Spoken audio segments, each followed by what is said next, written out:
Hey everyone, it's Scott Hansen from NFL Red Zone reminding you to watch Sports Ballers, the podcast that gets you caught up on everything Washington sports and beyond.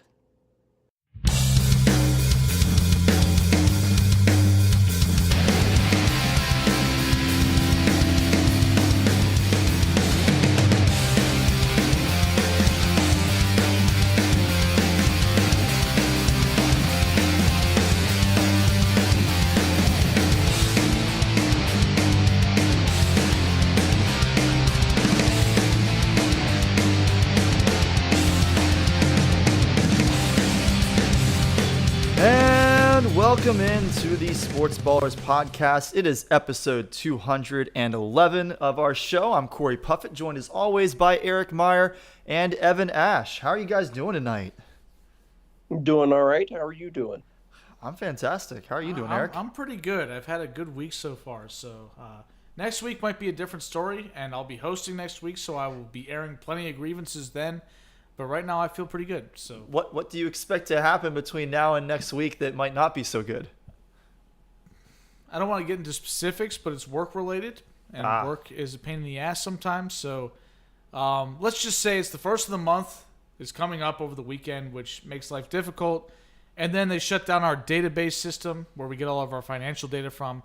So we're gonna have to wait a couple days to get it, which means people are gonna be asking for it, and it's not going to be available, and it's going to suck. So, I thought you were going to go like the route of something that's really fun sometimes, but also really frustrating with fantasy football, and worrying that you might get a reverse stat correction tomorrow night that would take away your first win of the season. Oh, dude, I am so caught in between two thoughts. I thought I was going to lose for sure to Steve, and I was like, "There's no way CeeDee Lamb, who has been awful the first 2 weeks, was going to get 20 points."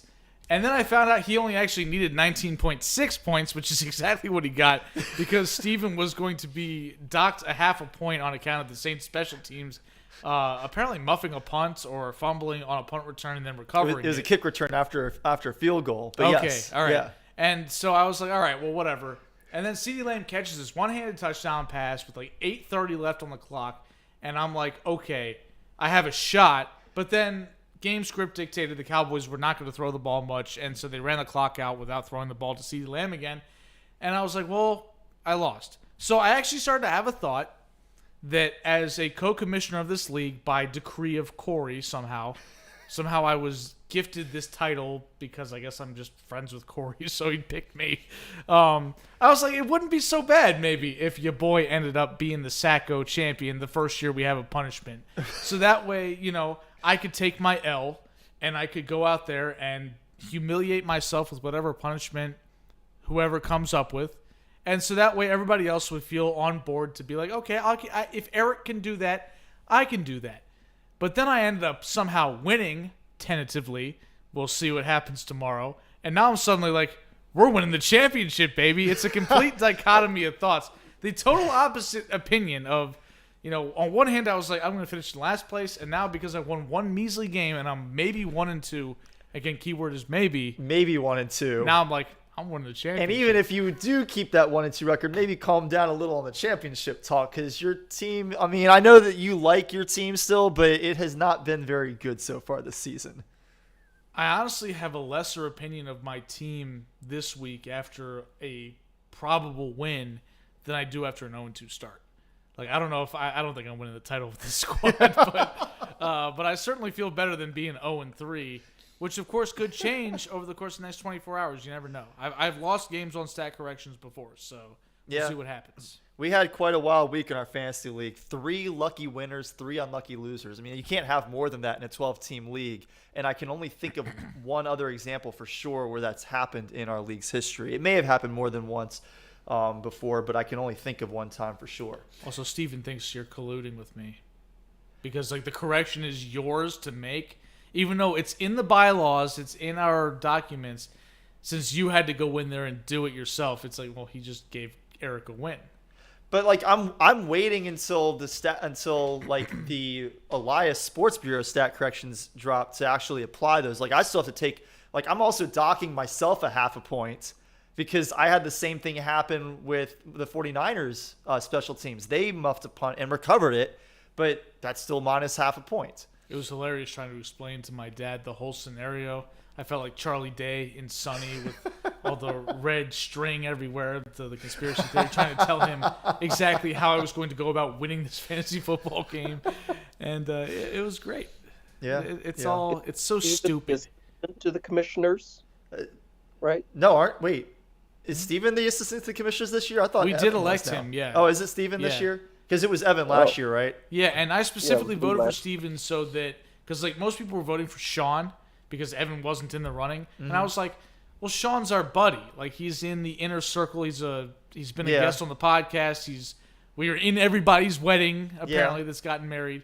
So I was like, I don't want to pick him because it feels like I'm just picking my buddies. I was like, I want to pick a guy who's won stuff and is regularly active. So I picked Steven. And now he's probably going to be really, really mad at me, which – if Corey and I make a trade, could get interesting. I mean, I guess. I mean, it does kind of become in his hands. I mean, he's not supposed to he's not supposed to veto something unless there's collusion. But he was pulling a Trump and a Lindsey Graham trying to get you to find a stat correction for him to beat me. So, let's be real. Like, believe me, Steven, once I saw that and I had to apply it for him, like, I was looking at Eric's defense to see if the same thing happened.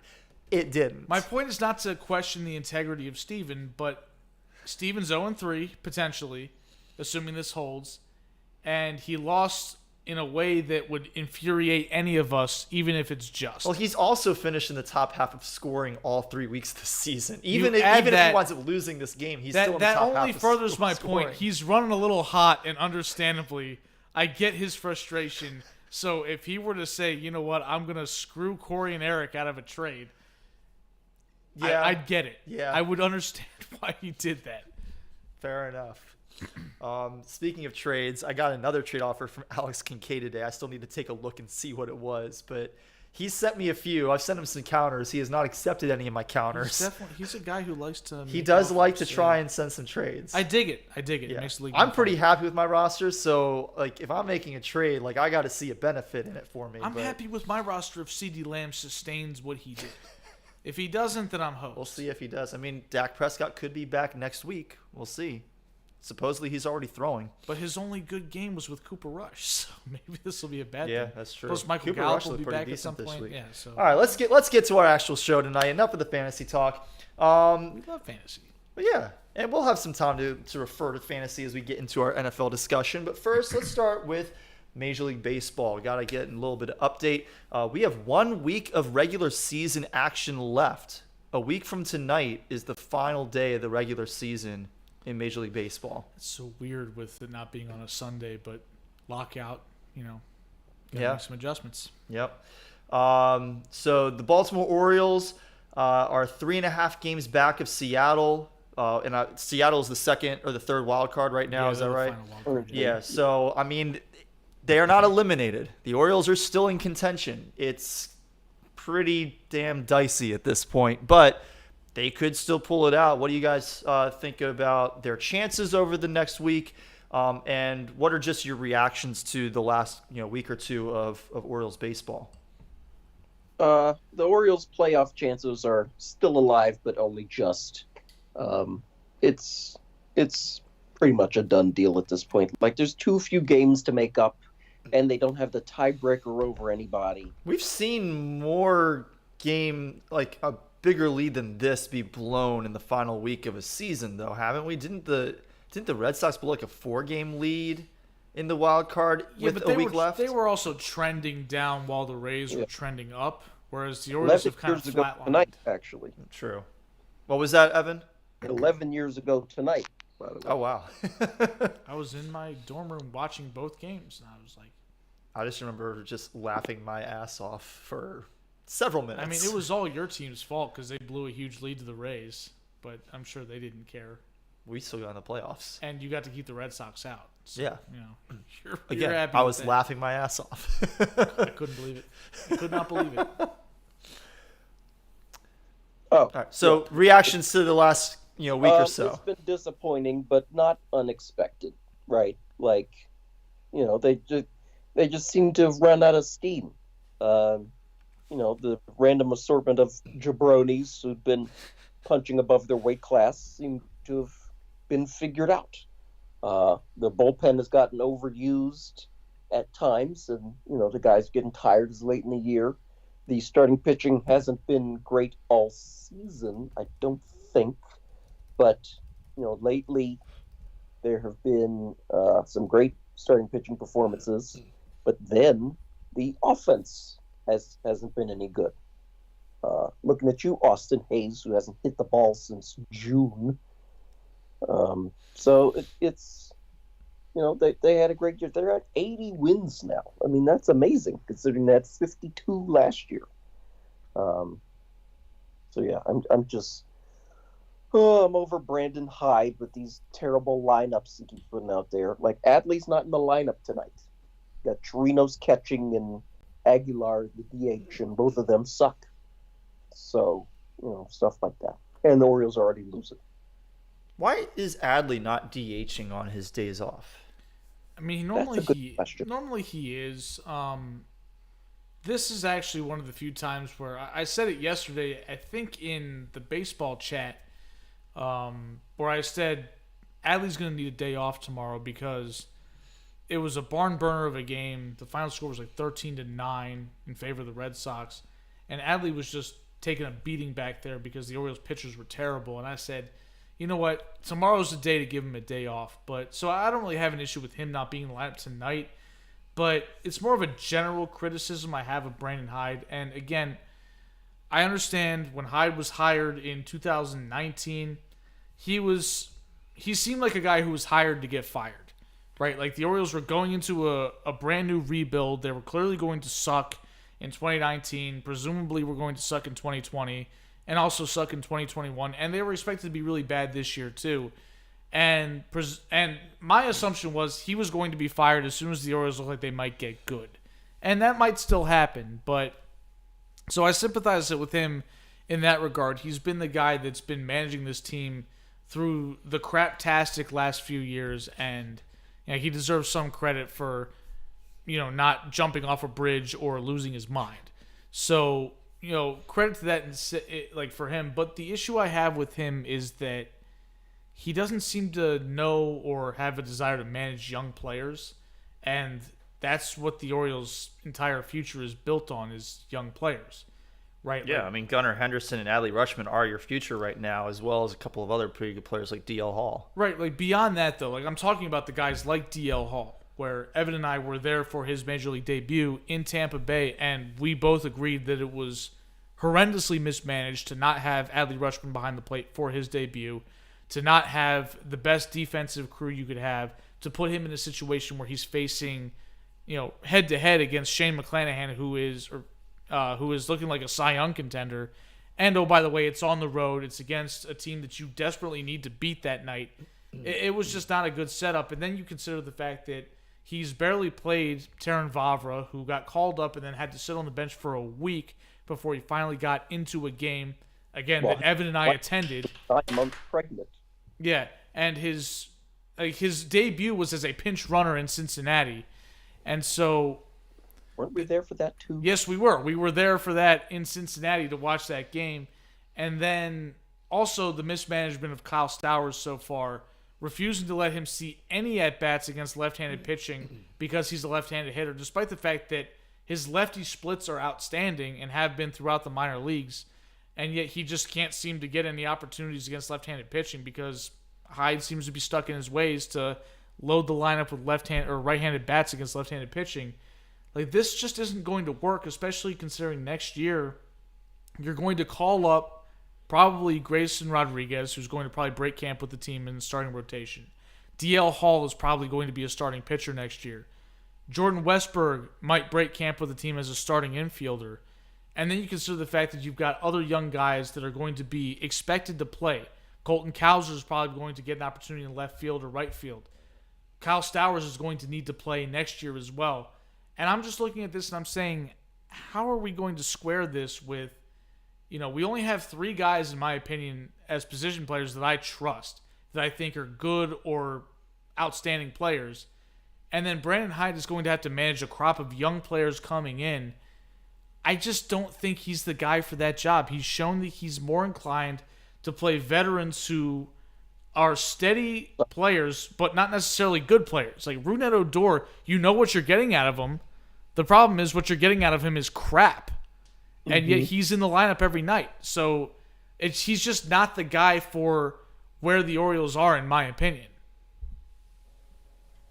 Yeah, I mean, I'm gonna throw a name out here. What is AJ Hinch going to be up to in 2023? Like, the Tigers have been a colossal disappointment, and maybe he gets fired. I mean, maybe Mike Elias and AJ Hinch can get reunited. I mean, it's possible. I mean, they already fired their GM. Their rebuild, they short-circuited it in an effort to chase wins this year, and it's been, like you said, an absolute disaster. I mean, maybe they free A.J. Hinch of the burden of coaching or managing the Detroit Tigers. And if he's available, I personally would not have any issue with the Orioles going for him. I know certain people might get their panties in a twist over the fact that he was involved with the Astros cheating scandal, or at the very least, he didn't do anything to really stop it. But at this point, what difference does it make? Okay, that's ancient history. If Alex Cora can maintain his employment with the Boston Red Sox, I don't see why A.J. Hinch would be considered unemployable by a young up-and-coming team. Yeah. And we know A.J. Hinch is a good manager. And frankly, the cheating thing, I mean, if you're not cheating, you're not trying. But, when you're blatantly flouting the rules, there's got to be punishment after that. Yeah, I agree. Anything else on the Orioles? You guys gonna go to the $3 upper reserve ticket game? Probably not. So that's the last 3 games of the season. Next week against the Blue Jays, Orioles are giving away those upper reserve tickets for just $3 a pop. I've got a lot going on early next week. It's not a great time for me to go to a baseball game, but it's always kind of tough to go to baseball in October too. It's getting pretty cold, especially after dark. It's a little chilly. The sun goes down around 7:00 nowadays. But daylight saving time hasn't even ended yet, and the sun's already going down early. Is daylight saving time going to end? I thought Biden signed. No, so I think it ends. I think we do have it end this year, but then will spring forward in the spring, and then it stays. So it goes in 2023 is when I believe that's right. Why not just get rid of it in 2022 if you're going to get rid of it? That makes too much sense. I guess the same reason that when we apply new rules to our fantasy football league, we always apply them a year out, so we have an opportunity to prepare for it. All right, so we can expect more 4:30 sunsets then. Yes. In wintertime. Okay. Yeah, great. Awesome. That's great for my mental health. Yeah, love walking out of the school building and it's already sunset. All right. Quickly, I'll talk a little bit about my Yankees. They won 7 games in a row last week before losing Monday in Toronto. They bounced back last night and clinched the AL East title with a 5-2 win. Judge is still stuck on home run number 60. He hasn't hit one since September 20th, so he's we'll see if he hits one tonight. The Yankees are up 3-0 after I think 3 innings, or maybe in the bottom of the 3rd inning. They scored all 3 runs in the top of the 1st. None of them was a Judge home run. But he currently is on a 7-game drought. If he doesn't hit one tonight, it'll be 8 games. His current drought is tied for his 2nd longest of the season. He did have one stretch of 9 games from August 13th through August 21st without a home run. But trying to tie Roger Maris's record, maybe it's just kind of getting to him and the pressure. And it's interesting because if you watch, even when he's on the road, you watch those games and his at bats, the whole stadium just goes silent. It's even more pronounced when they're in Yankee Stadium, but even on the road, it goes silent. People are watching and waiting and anticipating him hitting it. And in some ways, I wonder if that silence just kind of gets into your head a little bit, where all season you've been hitting, you've been just cranking them through, the noise of the crowd, and all of a sudden you don't have that.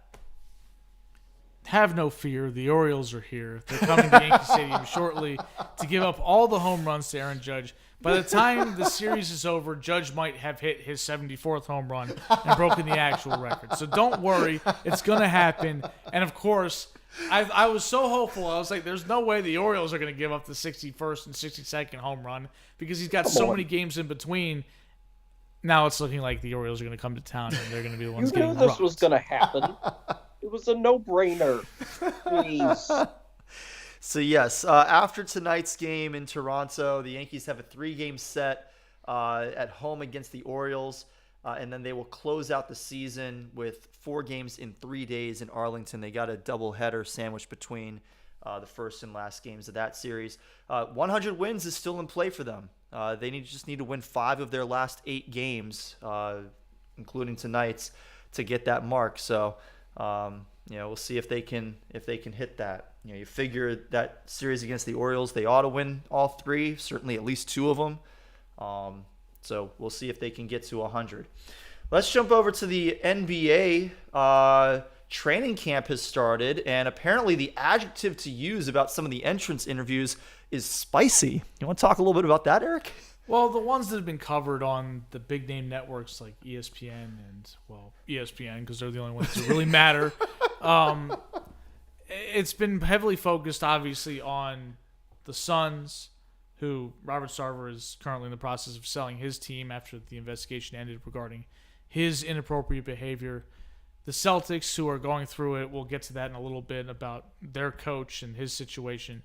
And the Brooklyn Nets, who are coming off of a tumultuous season and an even more tumultuous offseason with regards to Kyrie Irving, who seemed like he might be headed out of town, and then they brought him back only for Kevin Durant to demand a trade. And then 6 weeks later, he says, nah, I guess I'll stick around. So a lot of questions. And the thing is, the big thing that I wanted to know is, what the hell do you call these interviews? Because at the end of the season, it's called an exit interview. So I'm assuming that on your first day of training camp, when the media is there, is it an entrance interview? Is that what it's called? Is that the way we denote these things? It was just media day. Maybe it's just media day, but either way, some, I don't want to say pointed questions, but obviously questions that people want to know the answers to about how certain players feel about certain owners being evicted effectively, certain coaches being suspended for a lengthy period of time, and of course the entire drama with Kevin Durant and what happened this offseason and how they bounce back from that and try to actually come into the season and presumably attempt to win a championship, right? That's still the goal, and you still got 2 very good players on your team, plus Ben Simmons. And, maybe you think that you can actually go and compete in the Eastern Conference. We'll see. But, yeah, it was just kind of interesting to see, especially because I think people, and by people I mean me, have kind of forgotten how close basketball season really is. You get caught up in the football hoopla. You're in the summertime for months and months riding roller coasters and having a good time. And then suddenly you realize, oh, yeah, basketball season starts soon. And I guess we kind of have to keep an eye on that a little bit. So that's kind of what I was doing. Okay. I guess the other thing to talk about here would be your boy, Ime Udoka. This is my greatest victory. I have to say. And I realize that what happened with him and what we know about what he's done or may have done sounds pretty inappropriate and really bad. But I'm still going to take a moment to talk about how I keep doing this in inexplicable ways, and the escalation of improbability is insane.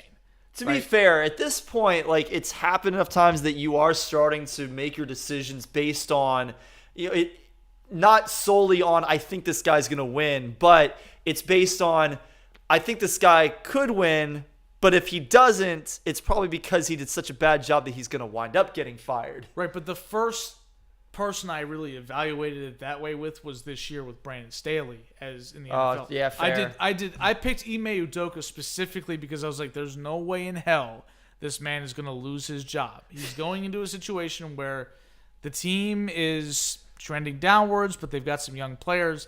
I think that if he turns them around, he'll win. If he doesn't, it'll just be like, this is how it's going. And then he takes the team to the NBA Finals. They look like they might win the title. They look like potentially the best team in the entire NBA.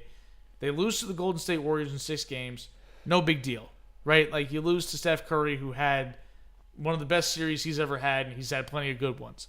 And so you're like, okay, whatever. They got plenty to build off of. Would you have thought in June that Ime Udoka would have any chance of losing his job?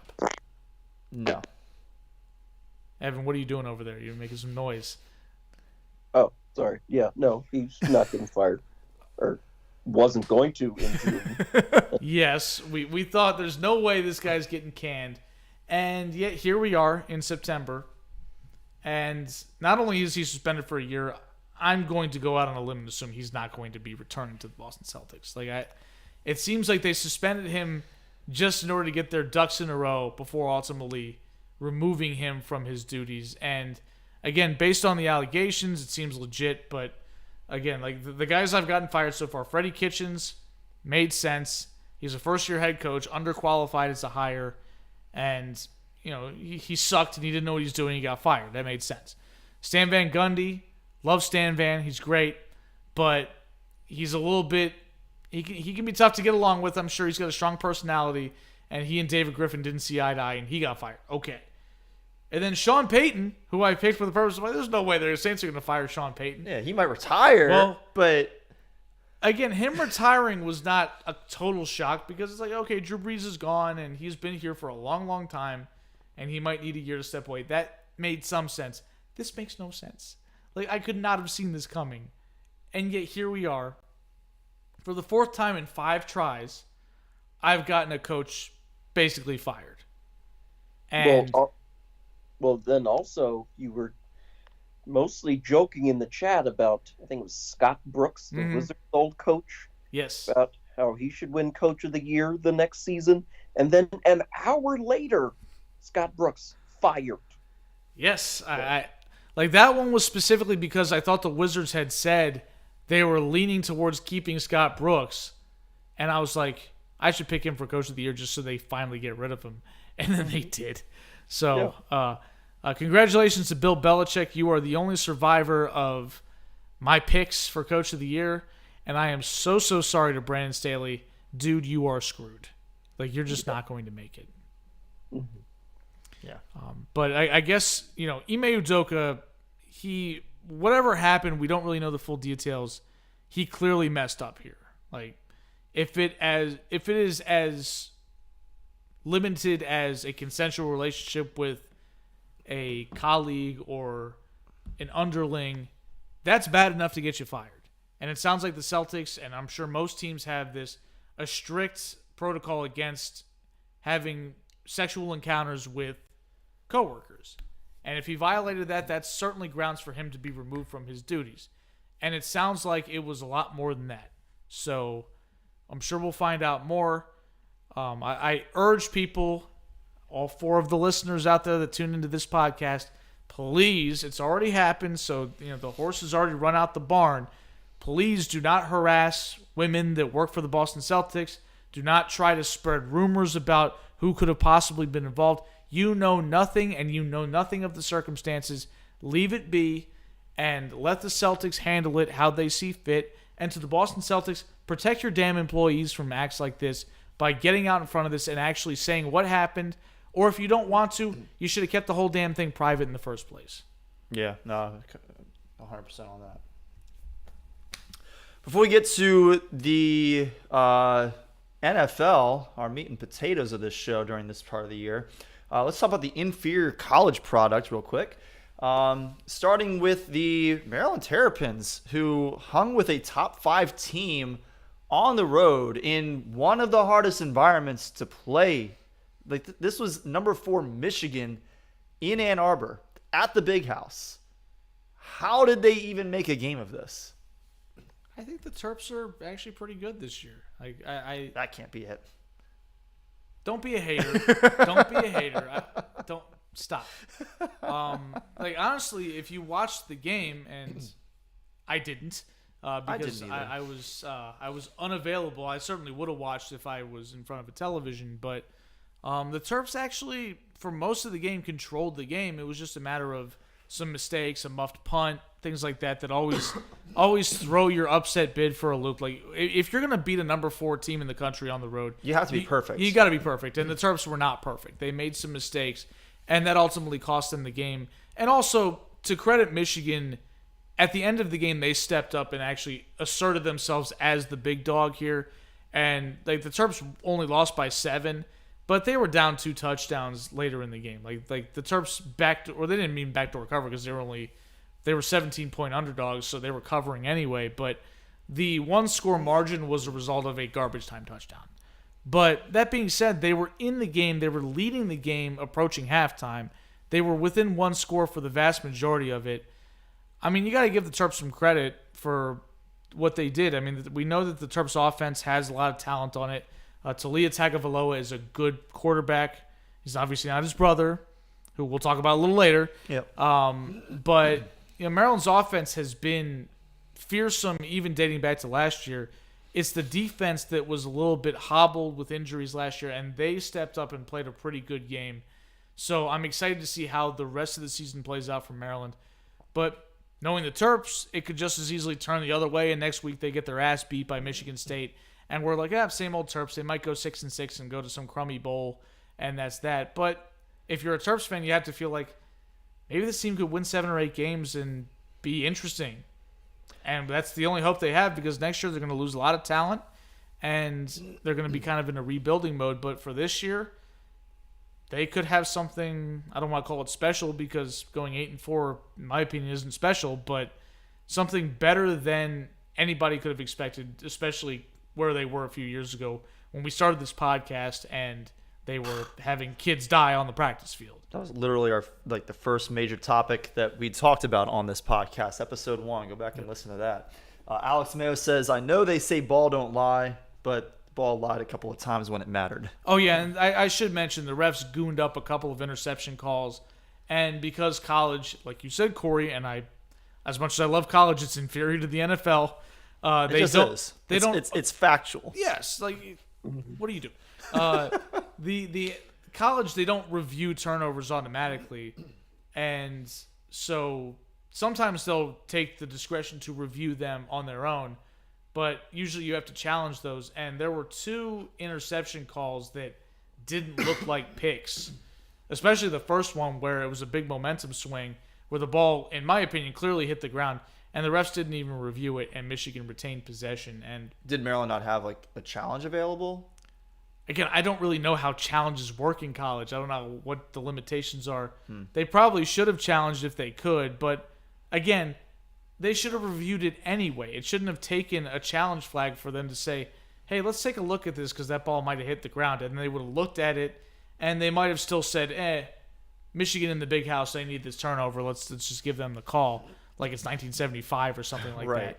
And, we don't really know what would have happened there, but the fact that they didn't even look at it was just preposterous. Yeah.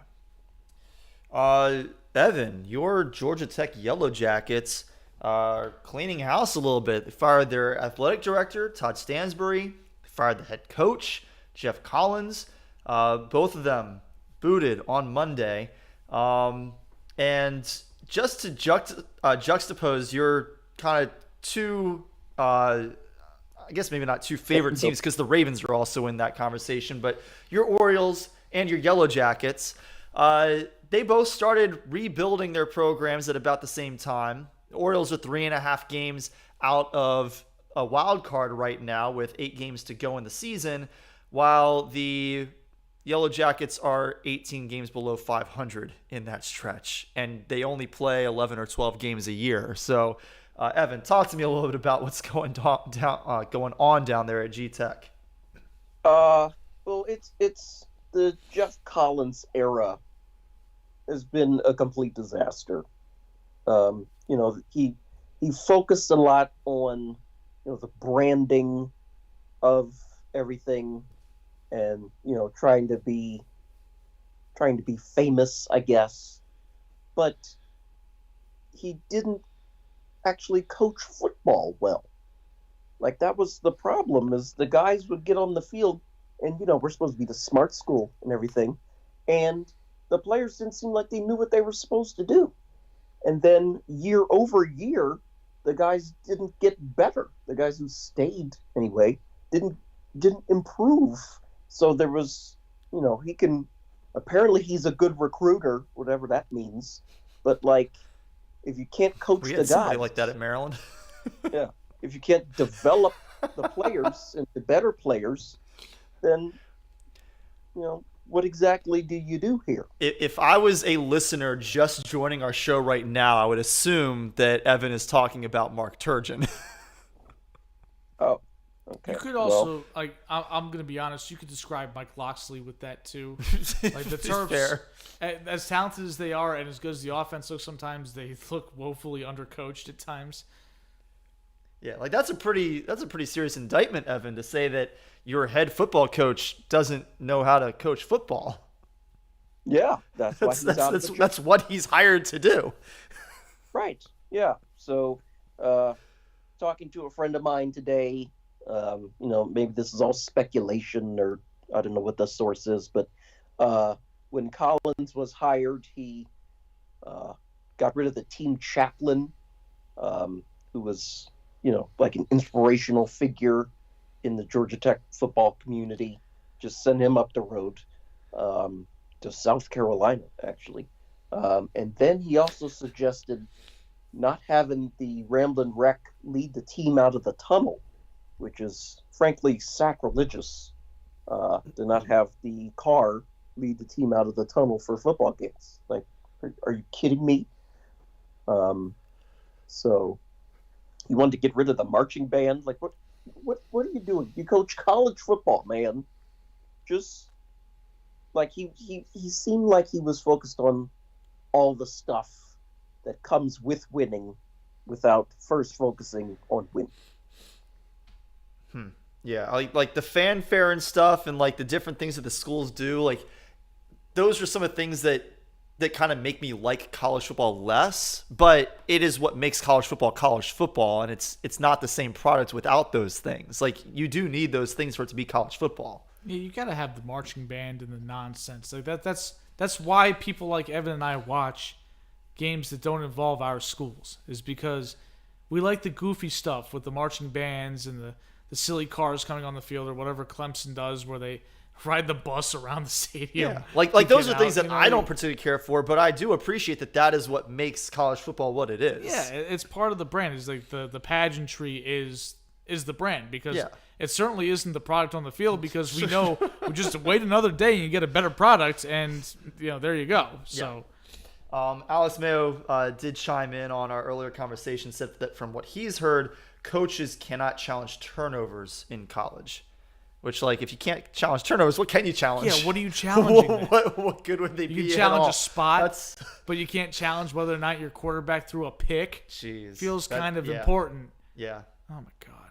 Do better, college football. Do much better. That's objectively bad. Before we move on, Evan, I don't know how much inside information you have, but I know that you probably follow Georgia Tech social media a lot closer than we do. Have you heard anything through the grapevine as to who they might be looking to replace either Stansbury or Collins with? I haven't heard anything, and I'm not really hoping for any particular candidate over another. It doesn't really matter to me. I just want those new people to be effective in their job. With that said, it's been floated out there, and you know how social media goes. It just goes viral. It's been floated out there that Deion Sanders take over the head coaching duties of the Georgia Tech football program, which would just be crazy, right? Like, why would he go to Georgia Tech? To get a raise, to face a new challenge, it'd certainly be a challenge. Yeah, exposure in a big market, which he called home. It's true. That's fair. He did play for Atlanta. He played for the Falcons and the Braves. Yeah. At the same time. Yeah. So why not, just bring it around town and get some Georgia Tech action in there. Yeah, hit a home run in the World Series and scored a touchdown in the same weekend. Yeah.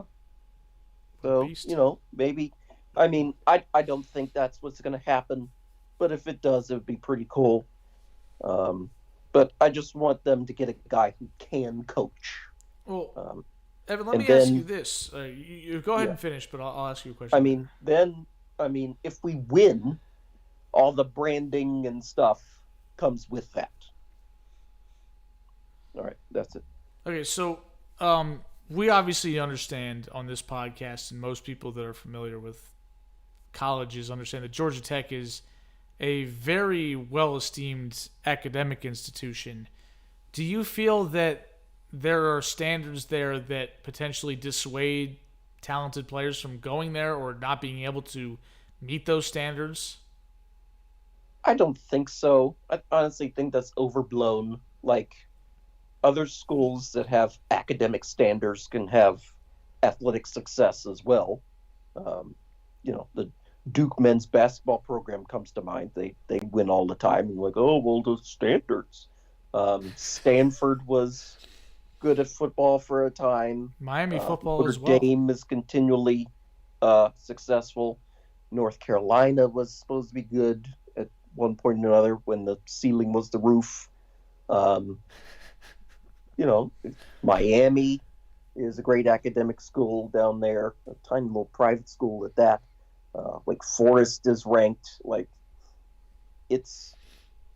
I don't think that's a good enough excuse to like. Oh well, the stupid players are more athletically talented and they go to Georgia. Like, that's so get some smart guys in here who are good at football too. Yeah. All right, let's go ahead and move to.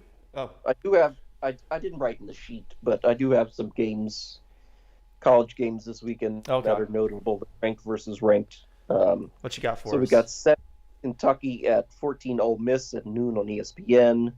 Number 2 Alabama. I think it's 24 Arkansas. 2 Arkansas and 2 Alabama. That's at 3:30 on CBS. Also at 3:30, 9 Oklahoma State at 16 Baylor on Fox. Also at 3:30, 22 Wake Forest at 23 Florida State on ABC. And then number 10 NC State at number 5 Clemson at 7:30 on ABC. And Georgia Tech is at Pitt, where they are 22-point underdogs at 8 o'clock on ACC Network. You didn't tell us what the Big Noon Saturday game is. I don't. It wasn't a ranked versus ranked. I don't. I think it was Michigan and Iowa. Okay. I like how all I had to do was point at Eric, and he was able to follow my lead right. Well, because I was thinking about it too. I was like, we haven't made fun of Big Noon Saturday, which is apparently pulling great ratings. So credit to Fox for that. But the name still sucks. Mm-hmm. And the inflection of the voice is terrible. They don't do that anymore. They did it last they year stopped and doing the it? year Okay. before. Well, Like, they used to have this hype man for the commercials that would get so fired up for a Big Noon Saturday. And I'm just like, now they just kind of say, Big Noon Saturday on Fox. I'm like, it still doesn't change the fact that the name sucks, but at least they're not overcooking it. Mm-hmm. I didn't look to see where College Game Day is this week, but I would assume that it's at one of these. Okay. Well, then let's jump to the NFL. The Baltimore Ravens got a win in New England and knocked one Mac Jones out of gameplay for supposedly a good little while. I mean, he was in agony as they took him off of the field. He looked like he was crying. He looked in a very bad way as they brought him off the field at the end of that game. So, but talk to us a little bit about that game, Evan. I know you were out of town. We'll talk about that at the end of the show. So you didn't really get to watch a whole lot of the game, but I'm sure that you've gone back and watched some footage and stuff of it. I've watched the highlights a couple times through.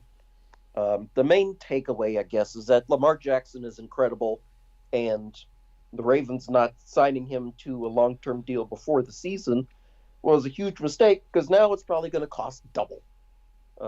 And Lamar deserves every penny of the, $750 million he's going to get or something, right? Like, Lamar's great. The Ravens were able to run the ball a little better with J.K. Dobbins coming back from injury. Ravens were able to force some turnovers this week. Marcus Peters, I think he got an interception. So it's all of that. It's building, I guess. Like you can't peak at this point in the season. It still burns me up how they blew the game against Miami. Because had they won that game, the Ravens would be the only undefeated team in the AFC. But no, just choking dogs in the fourth quarter of that game. But, it was a nice win. They definitely should have beat New England. There was really no excuse for the Ravens to lose to that New England team. New England doesn't really have an offense. They didn't really have a defense. They only have a coaching staff other than Belichick. Like, there's nothing there. Yeah. Corey kept pointing at me, like waiting for me to. Yeah, Lamar Jackson. The price tomorrow isn't what it is today. Yeah, yesterday's price ain't today's price. I was like, I was thinking that's what you were trying to have me say, but I was like, yeah. I mean, I say that all the time, and it still exactly, rings true. Exactly, it still rings true. It's going to ring true all season, and the Ravens are going to come to the table in the offseason. They're going to regret the fact that they didn't take care of this man 2 years ago. So yeah, no doubt. Speaking of the Dolphins, who are the only undefeated team in the AFC, they're 3-0. They beat the Super Bowl champions for this year, the Buffalo Bills, this week. Yeah, the Bills are winning the Super Bowl. Like, it's still happening. But they are not the only undefeated team in the AFC. In fact, they are not even a undefeated team in the AFC, because that is the team that just beat them. The Miami Dolphins, Tua Tagovailoa, who looked extremely wobbly and unsteady after taking a hit where he was shoved to the ground. His head flew back into the turf, and his knees buckled, almost went to the ground. We were pretty certain he was concussed. I don't buy their excuse that it was a back thing. I don't think that it was, dehydration from the heat. I am convinced that he was concussed and should not have been allowed to return. Somehow he passed concussion protocol. Supposedly, the NFLPA has launched an investigation into their handling of his injury and them allowing him to return to the field. But he did return, played well down the stretch, and the Dolphins are 3-0. I mean, the Dolphins, frankly, if you look at the box score, if you look at... They gave up like play-by-play, 500 yards. The Bills ran 51 more offensive plays than the Dolphins did. How the hell did the Bills lose this game? Like it's like it doesn't make any sense, but that's football sometimes. Sometimes weird stuff happens, and I agree. Tua looked like he was toast. I said, there's no way this guy's coming back. I was 0 for 2 in my predictions of obviously concussed players apparently not staying out of the game. Him and T. Higgins. Yeah, I'm like, how the hell are you back in the game?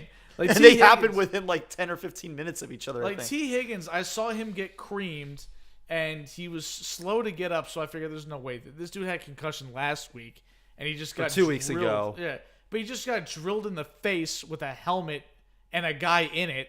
And so I'm like, okay, he's done. And then suddenly he's back, and I'm like, well, that's weird. But then I actually see Tua legitimately stumble over on the field, and I'm like, okay, that guy's definitely concussed. There's no way in hell that man's coming back in the game. And sure enough, he's out there, and I'm like, this is sus. We are not neurologists, but we have a pretty good sense of what a concussion looks like, and that was textbook concussion symptoms. Like that is not something that happens normally to a human being who is healthy. Yeah, I didn't have to be a medical doctor to identify Alex Smith's broken leg. Like I got the picture when I saw it on TV, and I was like, oh, that's a problem. Yeah. But yes, the Miami Dolphins 3-0. Looking pretty good. Didn't even mention the Miami Dolphins executed a butt punt. They sure did. That was amazing. Deep in their own territory, late in the game, punter lines up right up against his end line because the ball is at the 1 and winds up kicking it right into the rear end of his blocker in the backfield. And it just ricochets straight up in the air and then back over the end line for a safety. It's a miracle that ball didn't somehow end up in the scrum where everybody was. Where Buffalo could have recovered for a touchdown. Because the ball was thoroughly up under his gooch, and it was there, to be like it's presumably recovered, and yet somehow it still manages to just go straight up in the air and out of the back of the end zone for a safety. And I was like, that could have been a worse outcome, but we'll talk about some other safeties that had potentially worse outcomes on the horizon.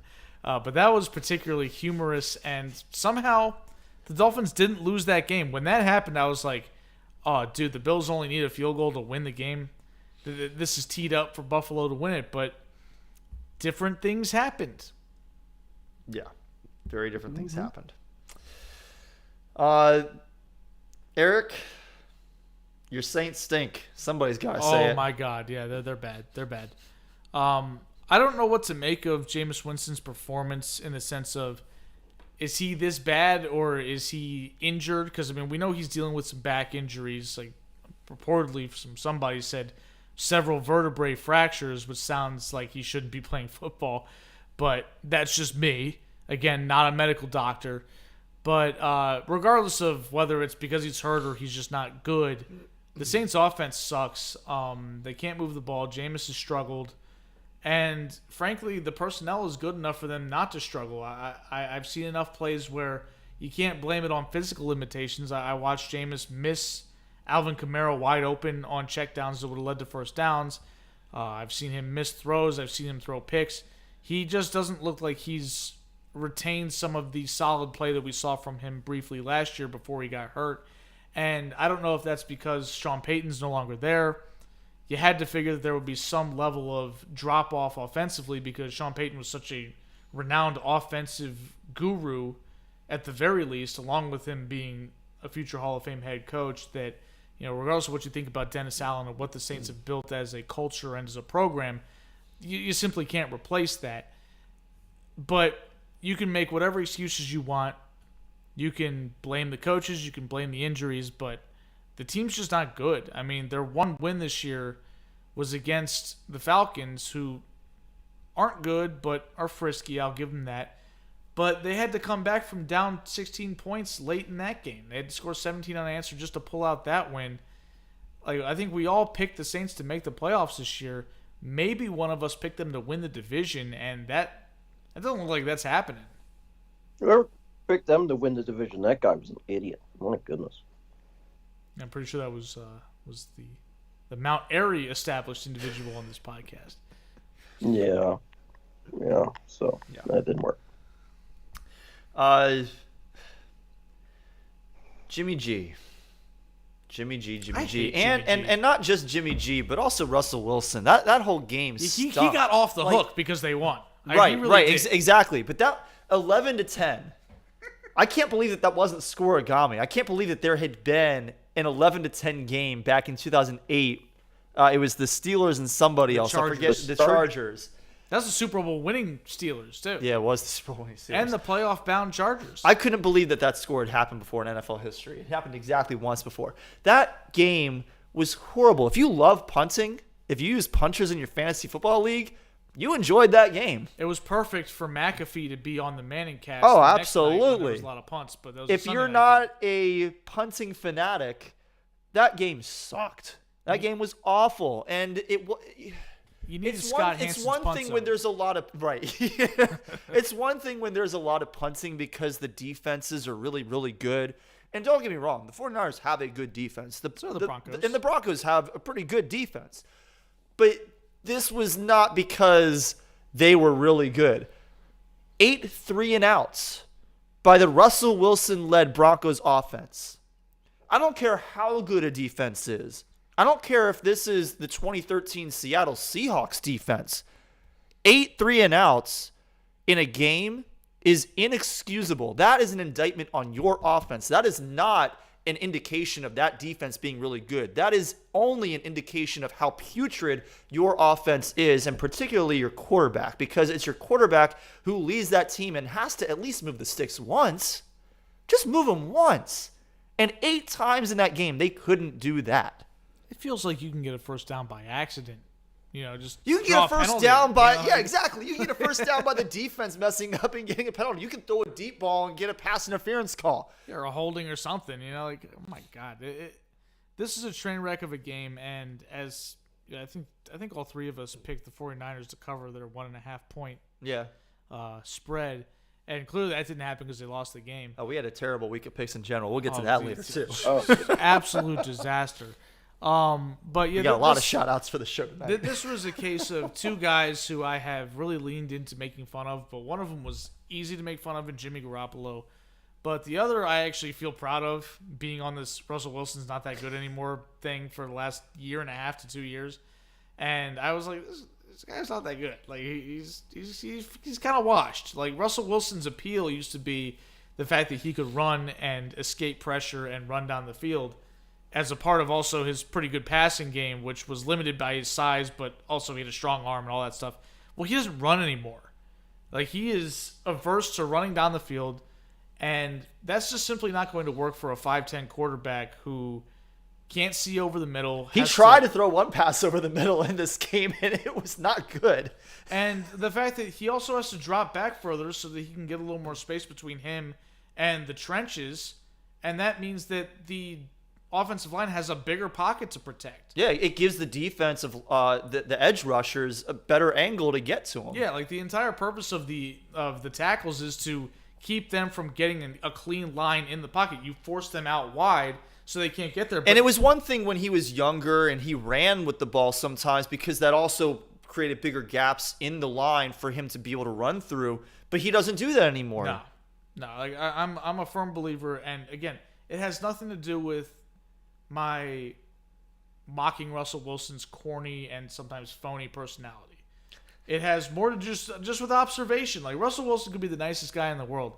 I could still watch football and say, the things that he's bad at, he's still bad at, and the things that he used to be good at, to overcome that, he ain't good at anymore, and that just kind of makes him average at best, and that feels kind of generous right now. Yeah. I said it in our fantasy league chat. I'll say it here. I would rather play a game with Jigsaw than eat what Russ has been cooking lately. Oh my God, it's been bad. We still have to talk about Jimmy G. Yeah, I want to. But you want to get on Russell Wilson a little more? Or? No. Okay, you're right. Okay, I'm ready to crush Jimmy G. Yeah. So let's move to the other side of the ball and Jimmy Garoppolo. Also, shout out to Dan Orlovsky. He's off the hook. Yeah. Is he off the hook? I feel like his is even worse. His is worse, than Jimmy but G's. it's still. But at least it's happened more recently than his. Like, at least there's something to compare it to now versus it just being out there in the ether by itself as this is the dumbest play ever. I would have preferred if Dan Orlovsky had a similar reaction to Mark Sanchez after the butt punt, where he said, "Stay out of my lane." Well, no. So after the Dolphins had the butt punt this weekend, he tweeted out, "Stay out of my lane." Oh yeah. he's like that. This is my territory. This is what I'm like Dan Orlovsky. I would have preferred if Dan Orlovsky had that kind of reaction. Like, Jimmy G, stay out of my lane. That is my thing. Well, I will say though, with the running out the back of the end zone, Steve McNair also did that in 2007. Like, he was dropping back to pass, and I guess he got rushed a little bit or something, and didn't realize he'd run out the back of the end zone until he ran into the goalpost. but see that, the difference between that and even Jimmy G's, they just backed up. Like, Dan Orlovsky was running to the side, and he was rolling out, but he was running backwards from where he was, and so he wound up running out of bounds. But he could have just kept running sideways and eventually thrown the ball away. Well, and another thing with Orlovsky that really has nothing to do with him was that play epitomized the 0-16 Lions. Oh, absolutely. That team was awful. The play of that absolutely futile season, and so that play, as bad as it was, also commemorates the fact that they didn't win a single game. But the funny thing about the Jimmy G play is, that wasn't only his worst play of the game. that wasn't the worst play of that play. He threw a pick six after he stepped out of bounds, and it didn't count because he had already stepped out of bounds. Like, he literally did something worse than the dumbest thing you'll see all year right after that. And I'm just like, again, we try not to make it personal, but man, I really don't like Jimmy Garoppolo. Like, he's not just a bad football player; he irritates me with his entire get down. Oh yeah, like he was smiling and cheesing after that game that he had no business losing, but they lost because it was entirely his fault because he sucks. And he's just like having a good old time with it. And everybody's like, well, that's because the 49ers gave up on him. Why should he care? I'm like, well, maybe because he's proving them right. Like Trey Lance, who none of us really believe in. Corey specifically does not believe in Trey Lance at all. And Evan and I are certainly skeptical at the very least. We're looking at this and saying, well, damn. Like, Jimmy Garoppolo somehow makes them worse than Trey Lance, who is totally raw and has potential maybe, but certainly wasn't there the last time we saw him. And we're expecting Jimmy Garoppolo to be the steady hand as the quote-unquote 30-year-old veteran who's been in the league for this is his 9th season. And he comes out and he plays like that. Yeah, I am not seeing a steady hand when I see Jimmy Garoppolo step out on that football field. How could you? Jimmy G is not good. Did not play well this weekend. Don't expect him to play well going forward.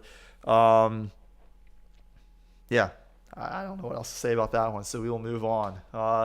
Mac Jones, we mentioned earlier, got hurt in the Ravens game. Appeared to be in agony as they brought him down into the tunnel. Several memes have popped up about that, which I kind of feel bad for him about that because he's clearly hurt. This is a serious injury, and when you're hurt, I can't fault a guy for crying. That sucks. But how does this affect the Patriots? Because the Patriots already were not good. Their offense looked lethargic at best. Damian Harris had a pretty good week too. Ramondre Stevenson has been okay as a change of pace back for them. But outside of that, their offense hasn't been good. Their defense hasn't been particularly good. Does this actually make them worse? It doesn't make them better. No, I know it doesn't make them better, but does it make them worse? I mean, I think it doesn't make them better. It makes them worse, right? It could be. There's a reason you could be the same. You could be the same. The backup quarterback could be just as good, but you decide to go with Mac because he started last year, and at least there's some consistency there. And there's some upside because he's a younger player. Yeah. Yeah. So it's definitely a downgrade. I agree. I said it in the chat that Brian Hoyer has gone from being a very good backup to a very old backup, and so he's no longer viable as far as I'm concerned as a backup quarterback. To be fair, we have not seen him, throw the ball in a game in a few years. Why is that? Because the guys in front of him have been healthy at this point. And they've been better than him. Well, yes, they've been better than him, but I don't know. We'll see what happens. So the thing with, again, I feel like Mac Jones last year he had an overrated rookie season. Some people wanted to give him Rookie of the Year because he led the Patriots to playoffs, which I'm like, laughable. Dude, Jamar Chase has been legitimately one of the 7 or 8 best receivers in the league, whereas Mac Jones is barely top 20 at the quarterback position last year. But I also feel like the flip side to that coin is, since we sort of derided Mac Jones' success last year, we came into this year thinking he's a bum. And I'm like, he's not really a bum. He's okay. He's a solid quarterback. And he's coached in a way that, or he was at least as a rookie, coached in a way that set him up for moderate success. This year, he's got no chance because Belichick has seemingly decided just to say, let's load up the clown car with these idiots that I used to have on my staff and just have them pick their jobs instead of retaining them in a way that actually made sense, like having Matt Patricia run the offense, what? And then Joe Judge, who, again, another guy that's very much on my kill list as far as just being incompetent and really annoying. He's somehow involved as well. And I'm like, how can you sit there and put your second-year quarterback in this position, also with no wide receivers to throw to that are worth naming other than for memes, right? Like Nelson Aguilar, we make fun of him because of what happened in Philly. We don't actually think he's good. He had a pretty good season with the Raiders. He did have that one season that was weird. Like, why was he good that year? I don't know, but like he hasn't been terrible since then either. He's been better than he was in Philly even since then. Okay, but he's not a number one wide receiver. No, well, no, he's not even a number two. Yeah, probably not. Yeah, not for most teams. And he's being tapped as almost. I think that he is. I think he's one of the 64 best wide receivers in the NFL. He's probably on the lower end of that. But I think he's one of the 64 best wide receivers in the NFL right now. Well, I'm not going to go through and name no, that's a lot of them. But like, even if you're right, he's probably on the lower end of that 64. Absolutely. And he's still being kind of asked to play almost a number one role. Like, Jacoby Myers is probably, would you consider him better than Aguilar? I'd probably put them on kind of on equal the same footing, level, more or less. Which means that one of them has to be the wide receiver one, and they're both barely qualified to be wide receiver twos. Yeah. Yeah, no, that's definitely true. Their wide receiver situation has been bad for a few years now. That's why Tom left. Yep. Coming back to Lamar Jackson briefly, seems like he's kind of the obvious MVP frontrunner at this point. He's certainly a frontrunner for our fantasy MVP. He's scored 2 straight 40-point weeks in fantasy, and I know that fantasy football and real football don't always correlate, but we've set our scoring in such a way that we try to have them correlate to an extent, and sure enough, he has been phenomenal, especially these last 2 weeks. But all season so far, he's been great. Oh yeah, like people are talking on TV about Jalen Hurts, who has been very good. I'm not knocking Jalen Hurts at all, but Lamar's been head and shoulders above everybody. Oh yeah. So and we mentioned it earlier that price tag is only going up, especially as he continues to play well. So. He bet on himself, and through 3 weeks, he's winning and winning big. And the one game the Ravens lost wasn't because of Lamar, right? Like Lamar scored 5 touchdowns in that game, or accounted for 5 touchdowns, or however you're supposed to say that. So, Lamar's been amazing, and again, the Ravens are going to need to pay up even more. Yeah, you mentioned Jalen Hurts, and you could certainly make an argument for him for like comeback player of the year, or not. I'm sorry, not comeback, but most improved player of the year. I know that they don't really have that in the NFL, but if they did, you could make that argument. But to say that he's the MVP, no, there's which roster top to bottom would you say is more talented between the Ravens and the Eagles? If you exclude the quarterback position, yeah, Philly for sure. Yeah. So right there, even if you were going to try and make that kind of the argument and say, well, stats aside, from the quarterback position, he had to lead. Jalen Hurts has more around him too. So Lamar wins in that category as well.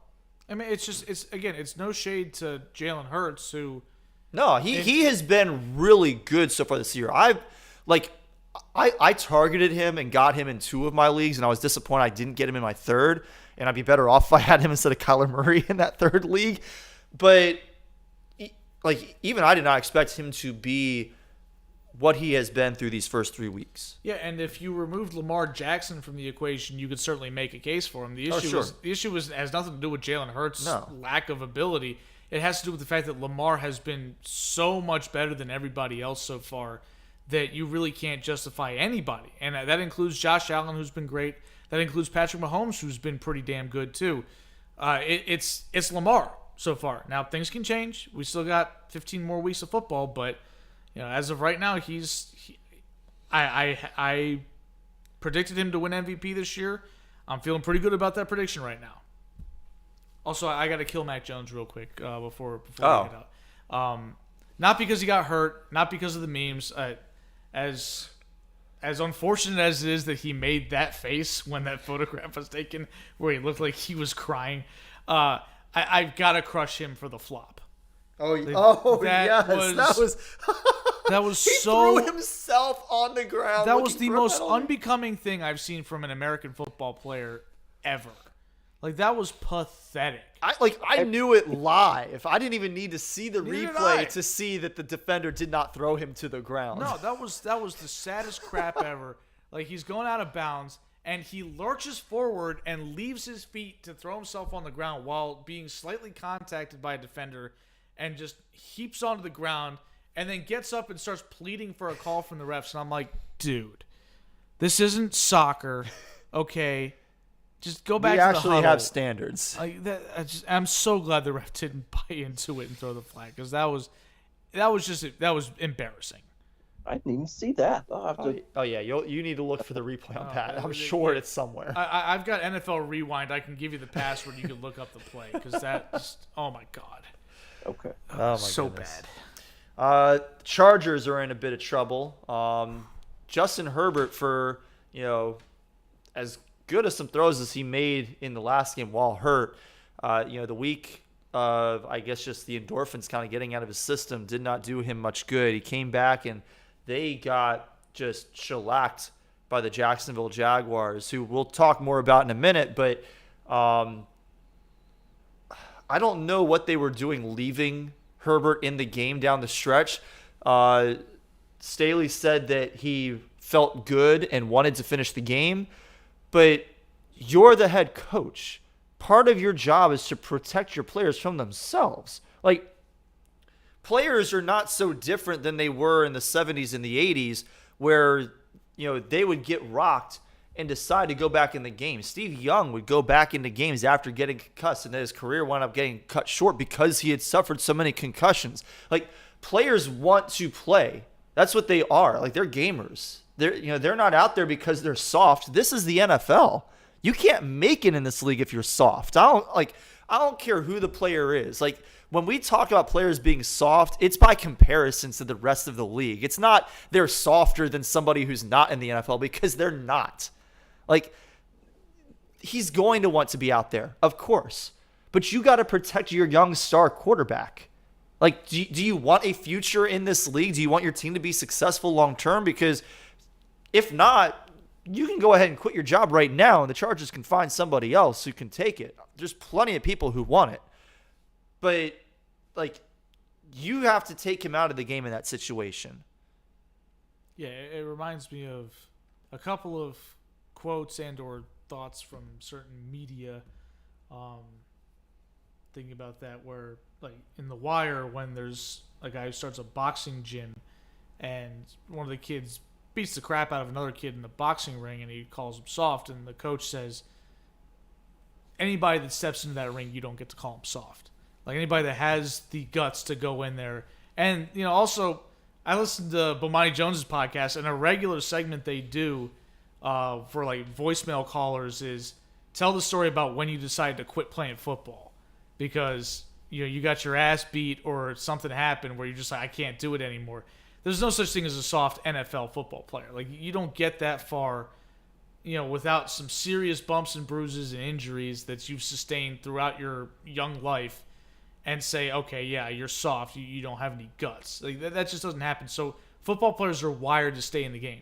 And Justin Herbert doesn't strike me as somebody who bucks that trend as far as being an athlete and as a football player. So it's up to the coaches and the medical staff to say enough's enough, especially when you're getting your ass kicked. Like he can't help you win at that point. Quick interruption. 2-run, home run, Aaron Judge, number 61. I'm so happy that it didn't happen against the Orioles. Now, the Yankees record could come against the Orioles, because this just ties the record. Just hit another one tonight, please, and just call it a day. But yes, Aaron Judge hit his 61st home run of the year to give the Yankees a 5-3 lead after it looks like it was Garrett Cole who gave up 3 runs in the bottom of the 6th. Oh, Garrett Cole gave up runs? I am shocked. Did he give up any home runs? Because he's setting a record with that. I did not look to see if he gave up any home runs, He but does. he probably did. Yeah, he's given up one home giving run. up 3 runs in an inning, you probably gave up at least 1 dong. I wonder if he freaked out. But yeah, so congratulations to my boy Aaron Judge, 61 home runs and counting. Love to see it. He's going to look so good in black and orange next year.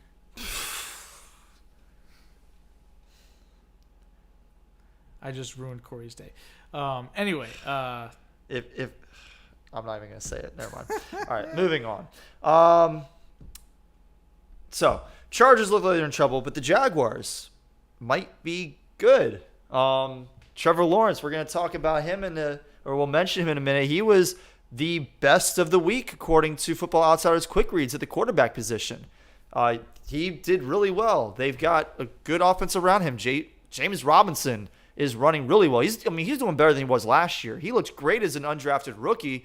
And then last year, he was still decent, but it kind of looked like the door was certainly open for Travis Etienne to come in and maybe take over the lead role.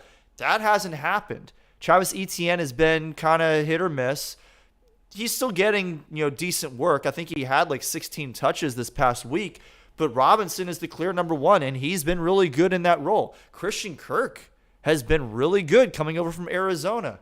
And they've got some other receivers in that core. Their defense looks pretty solid. I mean, I get that Herbert is hurt, but they shut down the Chiefs. They shut down the Chargers. They shut down the Colts, which albeit is not a great offense, but they do have Jonathan Taylor. And who did they play in week 1? The Commies. Yeah, and I mean that was kind of a weird game, and Carson Wentz got a lot of yards, but they won that game. No, they didn't. The Commies beat. Oh, right, yeah, Washington did wind up winning that game. That was such a weird game. Well, honestly, that first Washington won. Yeah, that's what was peculiar. We all picked the Jags to cover their spread there. Because we saw a lot of that game on the red zone.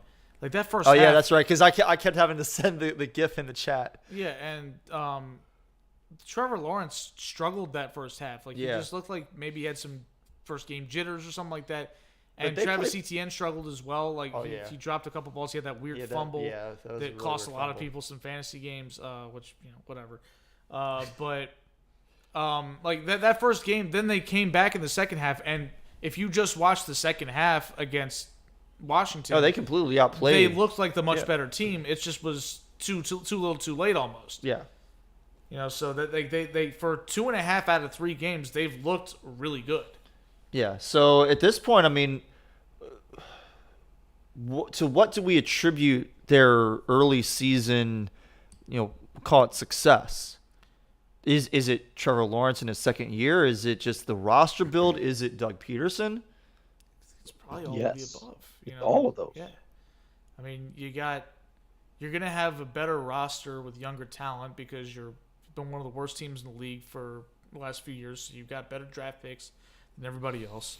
Trevor Lawrence is a guy that we all believed in coming out of Clemson, and we kind of gave him a mulligan last year because, Urban Meyer and that entire circus, we were just kind of like, how can you really judge a guy based off of his rookie season dealing with all of that? Yeah. And then you consider the fact that Doug Peterson, who is legitimately a good coach, who has won a Super Bowl, and who's had success, I mean, that was an ideal hire for them to bring him in.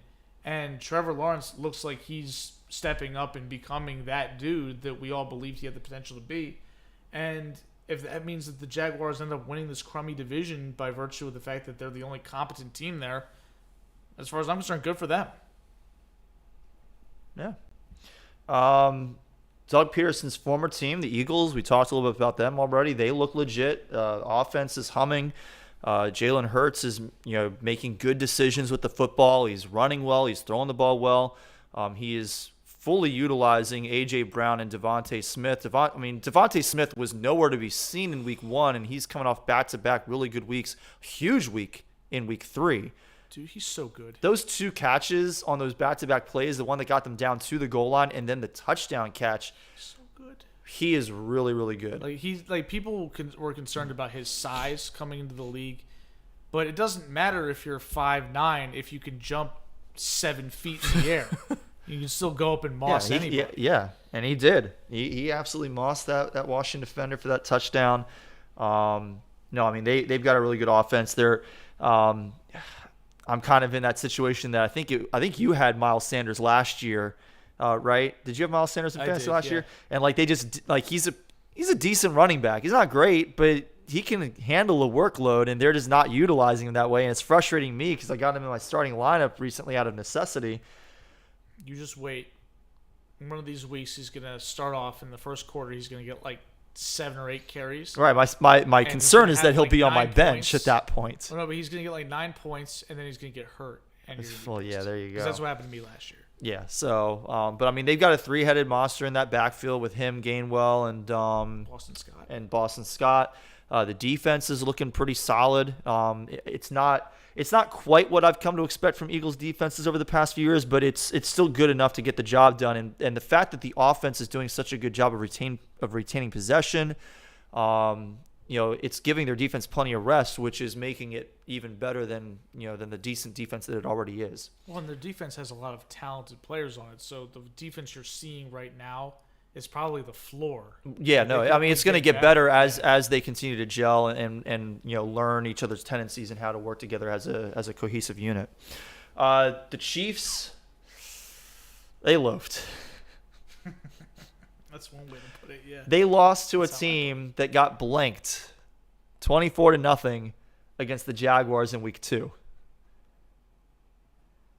The Indianapolis Colts with Matt Ryan, the shell of Matt Ryan at quarterback, managed to beat the Kansas City Chiefs. And they really shouldn't have. Travis Kelce had the game-winning touchdown in hand, and he dropped it.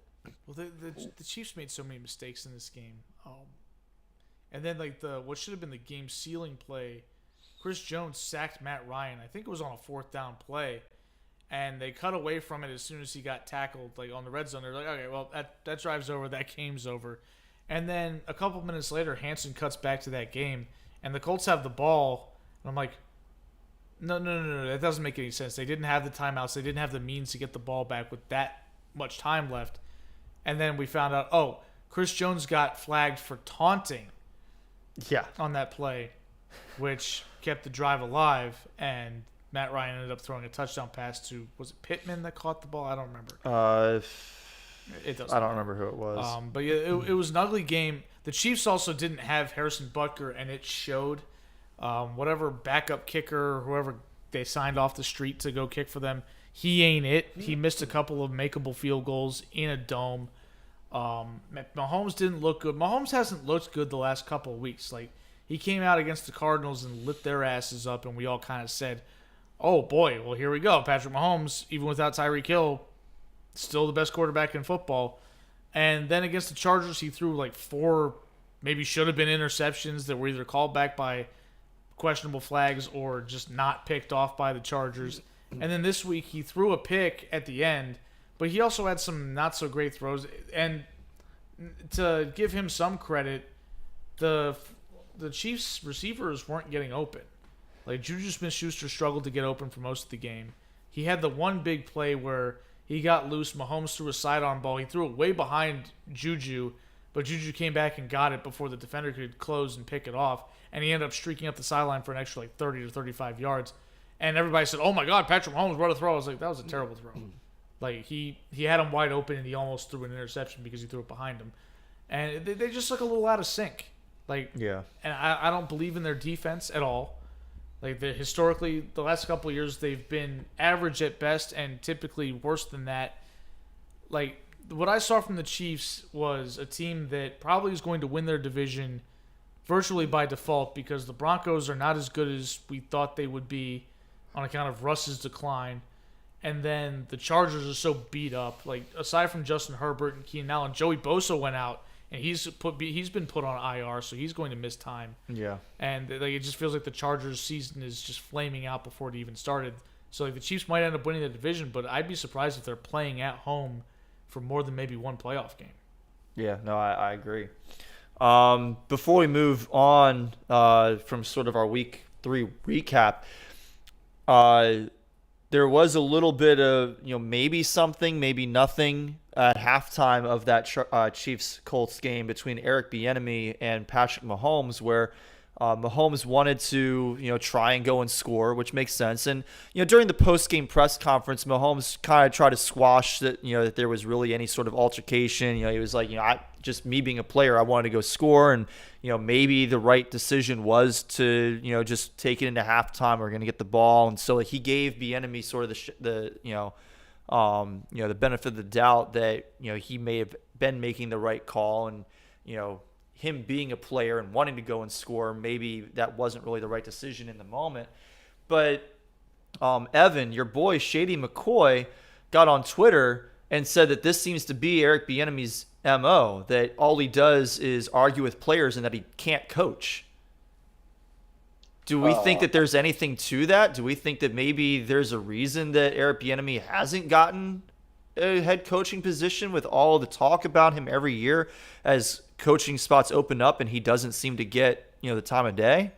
Well, we know why Bieniemy hasn't gotten a head coach. We've assumed that we know why, but could Shady McCoy be onto something there? No. No? Okay. I think a lot of these coach player arguments, I get the sense they happen pretty regularly, just not on camera. And they're also, in my opinion, much ado about nothing. Like Mahomes said, he's a player who, wants to go try and score. And that's understandable to be frustrated that the ball's sort of been taken out of your hands in that regard. So I'm not going to think anything of it unless it happens again and regularly. Okay. I just found it interesting that LaShawn McCoy said he can't coach. Like that's no uncertain terms right there. So again, as a non-professional football player or coach, my understanding is that in situations like this where you have to decide whether or not to go for it or dial it back and just go to halftime, that's not the offensive coordinator's call. That's the head coach's call. And if we are assuming that Eric Bieniemy was the one that was unilaterally making this call and thus drawing the ire of Patrick Mahomes, then you have to assume that Andy Reid has handed Eric Bieniemy virtual entire control of the offense, which has been unbelievably successful for the last 5 years, which would certainly indicate that he can coach. So, and then if it's the opposite, where Bieniemy secretly can't coach and he's just been propped up by Andy Reid and Patrick Mahomes, well, I would find that a little bit ridiculous given the fact that Andy Reid has caped up for Bieniemy on multiple occasions.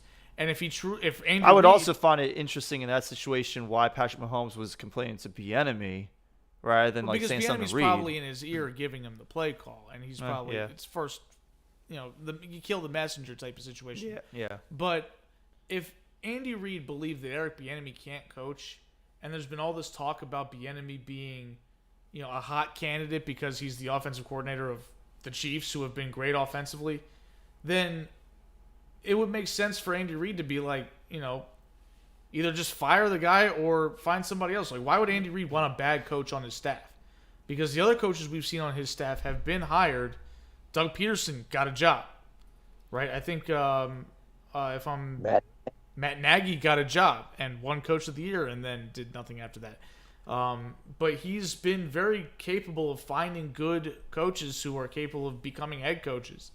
And if Eric Bieniemy's not one of those guys, then why would he keep him around? Fair enough.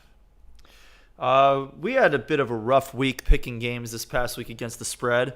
We did have 2 successful lone wolf picks. I was alone among the 3 of us picking the Titans to cover the 2.5-point spread against Vegas, and they more than did that.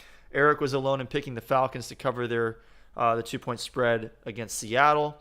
But in all, the 3 of us, let me do some quick math, totaled 17 correct picks this past week. 7 for me, 7 for Eric, 7 for Eric, 5 for me, 5 for Evan. Ooh. Eric started the week down 2 on the season and is pulled into a tie with me. We are 1 game ahead of Evan. All of us would have lost money if we were betting on all of these games. Yeah. Congratulations to James Daly, who got 11 games right this week, and also to Kyle German, who got 10 games right this week. Kyle German is he works with me with the video broadcast class now at DeMatha. Nice. Shout out. And in addition to them, we had 3 other players in our picks contest who got more wins than the 3 of us in week 3. Those would be Michael Johnson, Sean Kennedy, and Stephen April. James Daly is now tied with Eric and myself for first place on the season with a 24-24 record so far. So, before we get to this week's picks, before we eliminate a team from the playoffs, let's quickly go through the Football Outsiders quick reads. We already mentioned earlier that Trevor Lawrence was the best quarterback of the week. The worst quarterback of the week, welcome back, Carson Wentz. He's himself again. Right where he belongs. That was a terrible game for Carson Wentz. I think we can expect more of that going forward rather than what we saw the first 2 weeks of the season. I feel compelled to point it out that Carson Wentz owes Doug Peterson a great debt of gratitude for benching him for Jalen Hurts in 2020, because if you look at Football Outsiders DYAR, Carson Wentz was right on pace to have the worst season of all time in terms of DYAR. Jeez. Like he was on pace to pass David Carr, who currently occupies the worst spot. And David Carr had somewhat of an excuse. He was a rookie playing for an expansion team that couldn't protect him. He got sacked 9 times a game, it seems. So yeah, Wentz was just terrible. Yeah, no, that was a pretty bad one. Alex Mayo says that Washington needs to put in Sam Howell or Taylor Heineke. I mean, Heineke, team 7. I don't think that's going to help. Not because those guys aren't necessarily better than Wentz, but the Commies' defense is not as good as it should be. Right? Like they don't get stops anymore. Like 2020. Yeah, they're giving up a lot of points like and a lot of yards. They had a mishmash of quarterbacks. They had, I think that was when Taylor Heineke made his debut. Dwayne Haskins was starting at that point. He was not very good. Alex Smith came back, and while we loved the story of him coming back, we were equal parts terrified and frustrated because we were like, this guy's going to die out there. And, oh, by the way, he's not good at playing football anymore on account of the fact that he's got 6 million rods in his leg. So after he almost did die. Yes. Yeah. Yes. So, it was that season the defense carried the day, and we kind of had hope that team would become a defense-oriented team and just find a quarterback to throw to Terry McLaurin and Curtis Samuel, and this team's going to be really good. And they haven't done it, but at the same time, the defense also has regressed significantly. Yeah. At running back, looking at rushing only, the best of the week was Khalil Herbert, who came into the Bears game after Jordan Montgomery got hurt. David Montgomery. Yeah, not the former Yankees and current pitcher, Cardinals pitcher, but yeah. Corey's got some David PTSD Montgomery. flashbacks from that trade deadline. The worst of the week from rushing DYR was Dameon Pierce, the Texans running back, who still had a pretty good game fantasy-wise. So, occasionally they really do not line up even in our scoring settings. Best running back by total DYR, that's rushing and receiving, was Cordero Patterson, who was lighting Eric up all day, frustrating the hell out of him. And the worst of the week was Joe Mixon. It's interesting because Joe Mixon, I think he's a pretty decent running back, but he does occupy that worst spot, pretty often for being a decent running back. Maybe he's not that decent. I don't know. It feels like the Bengals' offense is just a hot mess in general right now. Their offensive line really is not good. Hasn't gelled like they hoped he would, and we've already talked about Zach Taylor and whether or not he's capable of being a legitimate head coach, and I think that's part of it. The worst receiver of the week was Jamar Chase. Oof. And the best of the week, Mac Hollins. Who the hell is that? That's the right question. Mac Hollins plays for the Las Vegas Raiders. He had 8 catches on 10 targets this week, and 6 of his catches gained first downs. And I put this into the show notes because this is actually pretty impressive for a guy who, might not really be a focal point of the offense once Hunter Renfrow is back from injury. He had a 20-yard gain on 3rd and 15. He had a 4-yard gain on 4th and 1. He had a 60-yard gain on 1st and 10. He had a 48-yard gain on 4th and 15. And he had a 9-yard touchdown catch on 4th and goal. That explains the good week. Yes. I love his plays. Those are some high leverage plays that he came through on. Several of them. That's pretty impressive for him. So, let's go ahead and eliminate some teams. Eric won the week with our picks against the spreads, so he gets to go first. And Eric, so far you have eliminated the Seattle Seahawks, the Atlanta Falcons, and the Chicago Bears. Who are you eliminating this week? Oh man, I'm not used to picking first, so I don't have time to wait. So I'm gonna have to filibuster a bit here to try to figure out who the hell I want to put on the island to sticks or something like that. Let's see who we got. So I've killed the Seahawks, the Falcons, and the Bears. I feel pretty good about all of those, even though the Bears are 2-1 somehow. Who we got here? I'm going to eliminate the New York Jets. I was wondering if you were going to go over to the AFC. Probably need to. Yeah, I've already killed 3 NFC teams, and it starts to get a little dicey. Yeah. Yeah. So the Jets were on my list. I was considering them. I get the second pick because I had a lone wolf pick, and Evan did not have a successful lone wolf pick this week. So I get to go next. Tiebreaker was that the passing yards. Well, I also had that. Oh, okay. Yeah. So either way, because it was way over both of our picks guesses, but I had a higher guess than you. I don't know what y'all were doing, picking under know. 300 yards. I'm like, somebody's got to throw the football. But it's Daniel Jones and Cooper Rush. Cooper Rush. They're throwing the ball against 2, or at least the Cowboys are throwing. I figured it would just be like the Saquon Barkley and the Zeke Pollard show. That's what I thought as well. Well, y'all were wrong. Apparently we were very wrong. Because I picked a low number, but not that low. I picked like 426 or something like that. Anyway, in addition to the Jets, I was also thinking, maybe AFC, because I've eliminated the Giants, the Panthers, and the Falcons, so also 3 NFC teams.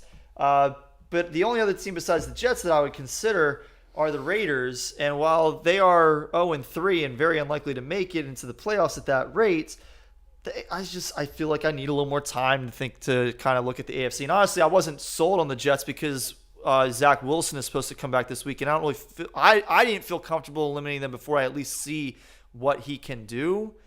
I don't expect it's going to be a whole lot, but I'd like to at least see it. So I am going to eliminate a 4th NFC team this week, and I'm going to get rid of the Commies. They're done. Mm-hmm.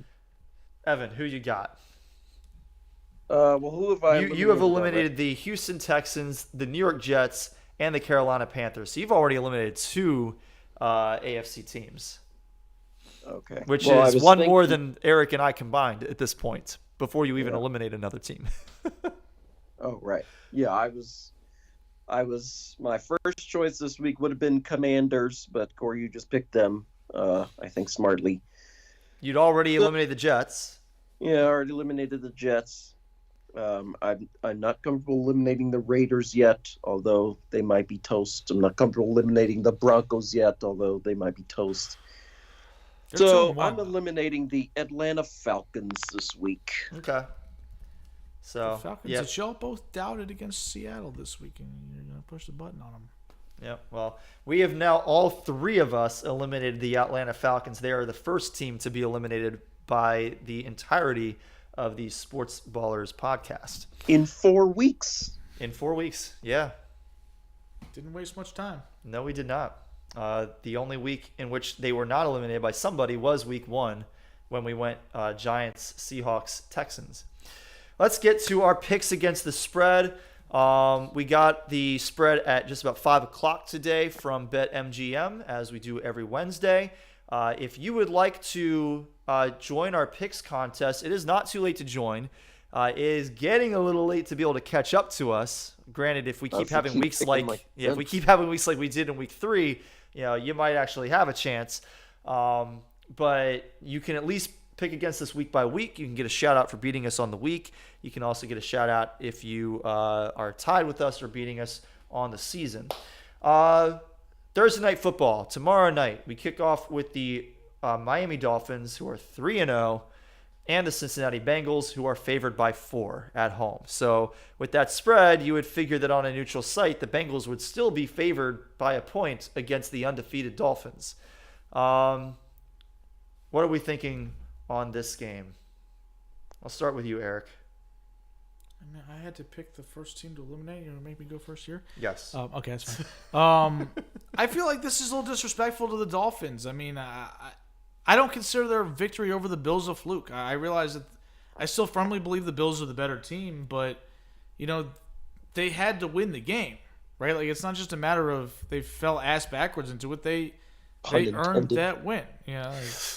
They didn't fall ass backwards into it. They kicked right in there. So, anyway, I'm gonna go with the Dolphins to cover the 4-point line. I feel like this line is a little bit like, if it was 3, I would maybe bite at taking the home team, but the Bengals haven't earned this level of respect. They've been bad this year. Even against the Jets, they didn't look that good. No. Evan, who you got? I picked the Dolphins as well.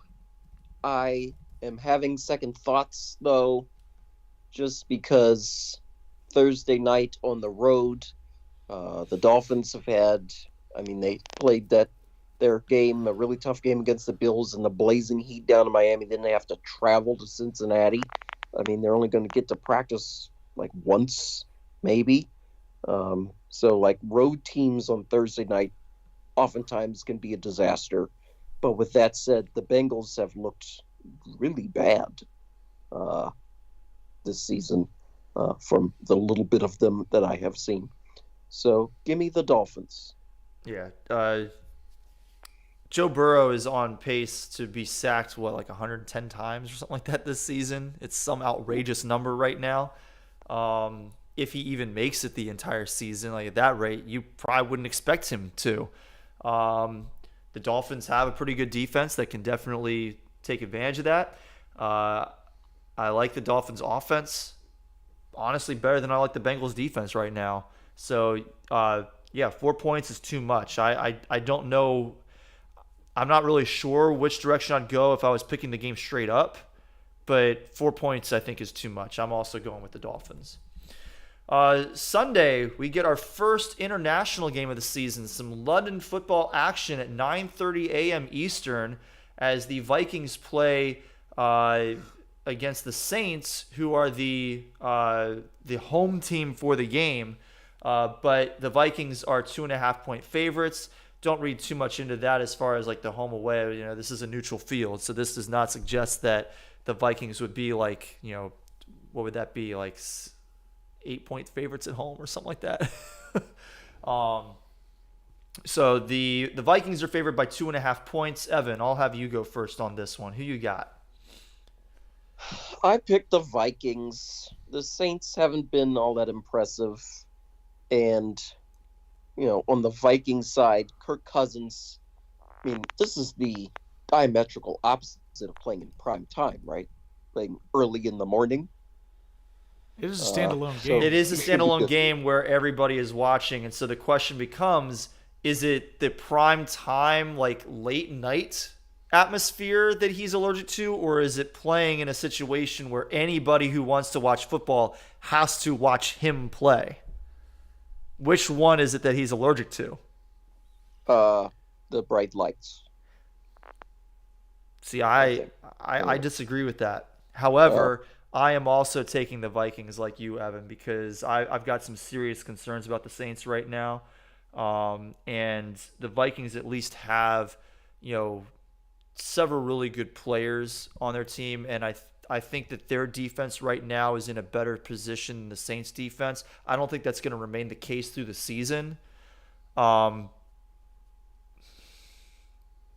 I think the Vikings are going to win this game by at least 3. I just got a weird feeling about it. So I don't believe that it's the bright lights. I believe it's the fact that normally in a standalone game, Kirk Cousins is facing a team that doesn't stink, and that's why he struggles under the bright lights.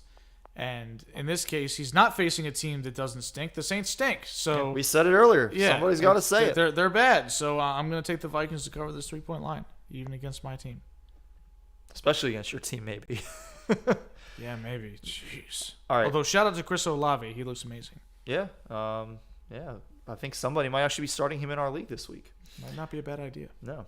Let's get to the 1 o'clock action. Browns at Falcons. Cleveland is a 1.5-point road favorite. I guess I'll take this one first. And I I don't think that line is enough. I'm going with the Browns to beat that spread. The running back situation is good for them. The defense is still solid, and I know that the Falcons are scrappy, but if this was another point or two, I'd probably switch it around. But the Browns are the better team, and 1.5 points really isn't that much. I'm taking Cleveland. Yeah, I picked the Falcons last week to beat the Seahawks, and they covered and damn near gave me a heart attack while doing it. So I almost vowed right then and there when Mariota fumbled that ball on the handoff, I was like, I'm never betting on the Falcons again. And I'm going to stick to that because I think this line is a little questionable. I think Cleveland's shown that they're pretty good, even without Deshaun Watson, even with Jacoby Brissett, who I think is one of the better backups in the NFL, going up against Marcus Mariota, who, while he's interesting in the fact that he has a different play style than a standard pocket passer, he's effectively a backup quarterback at this point too. So this is a battle of two backups who I don't think are necessarily distinguished from one another in terms of ability. And then you've got the fact that the Browns have a much better roster that's built to win now if they ever get their ideal quarterback there. I think this is effectively a pick 'em, and I got to go with Cleveland. Evan, who you got? Yeah, same for me as well. I think the Browns roll the Falcons. The Falcons don't really have a home field advantage. It's going to be a whole bunch of Cleveland people in there. The Falcons don't have a good offense, defense, or special teams. I question whether Arthur Smith knows what he's doing because Kyle Pitts has been so underutilized. So He did get involved a little more this past week. well, finally, I don't know what he's waiting for. Right? The Cordarrelle show has been taken over. Yeah, it has. And the Browns at least are competent. Jacoby Brissett is competent. The Browns defense is competent. The Falcons counterparts are not competent. Drake London has been pretty good. It's been better than I expected. Yeah. Bills at Ravens. What the hell is this game doing in this time slot? We only have 3 games in the 4 o'clock window. We've got one 4:05 and 2 4:25. Why do we not have 4 games and have this game in that slot? You're asking the wrong people. Yeah. Don't ask me. I'm asking It you. makes sense back in April. I can't ask anybody else. Jeez. Bills are 3-point road favorites. Evan, I'll let you take this one first. I took Buffalo just because, as Eric has said multiple times in here, the Bills are going to win the Super Bowl. And if the Bills are as good as we think they are, and even with them coming off a loss, we still think, or at least I still think, they're the best team in the league. They can beat the Ravens by 3 points. Well, I'll let Eric decide who the lone wolf is going to be because I'm taking the Ravens on this one. I think 3 points on the road is too many against the front runner for MVP, as we said earlier today. I mean, Lamar's going to keep the Ravens in this game. Are they going to win it? Maybe, maybe not. But I think it's going to be close, and I'm not betting on either team winning by more than 3. So I'd rather take the Ravens in this situation. If the Ravens were 3-point favorites, I'd take the Bills. So the Bills don't win close games. That's the one concern I have for their winning the Super Bowl, which they will do, is the fact that they haven't won a close game in like 2 years. Like the Chiefs game that they lost in overtime. They lost to the Patriots on Monday Night Football in a close game. Like they legitimately have not won a one-score game since like 2020. That's a little alarming because we saw it play out against the Dolphins where it looked like they had every chance to win the game. The Dolphins basically handed to Josh Allen, had a Donovan McNabb pass to this wide open dude in the end zone for what would have been a game-winning touchdown. Instead, he worm burns it, and they end up turning it over on downs, which led to the butt punt. And then they goofed up towards the end where they mismanaged the clock. They couldn't get out of bounds. Ken Dorsey had the meltdown of all meltdowns in the booth, slamming all of his crap, including his papers. I'm his sure the tablet, and coaches his got the headset. same memo that the players did this week about not breaking tablets. Yeah, so hopefully his stayed in decent shape because he might be getting a fine. The Tom Brady rule coming in. But keep in mind, the Bills also gooned up the first half end-of-clock situation where Josh Allen was trying to spike the ball, and I guess he bobbled the snap. Yeah, he bobbled the snap, and so he had to So since actually run a play. you have to spike the ball within a certain amount of time of the snap, you can't just do it later. He at that point had to try to do something other than spike it because it would have been a grounding call, and they ended up not getting any points out of that, which was much to my chagrin because I have Tyler Bass in my other league, and that was 2 long field goal attempts that he was denied because of Bills' incompetence. But that's just a note about the Bills. They're still winning the Super Bowl, and honestly, I saw the 3-point line here, and I was a little bit like, excuse me? Like this. But I also had the same thought when they opened as 3-point favorites against the Rams opening week on the road. And I was like, that seems a little crazy to me. But the Bills are going to win the Super Bowl. And the Ravens secondary is a little shaky. And the Bills have had the Ravens number lately. They beat them in a playoff game. Now, Lamar got hurt in that game, but even before that, Bills were very much in control. It makes me sick to do it because this line seems crazy, but I'm taking the Bills. All right. Another 3-point favorite is the Cowboys. This one playing at home against the Commanders. Eric, you go first on this one. Why? I can go first if you prefer. No, I'll go first. All right.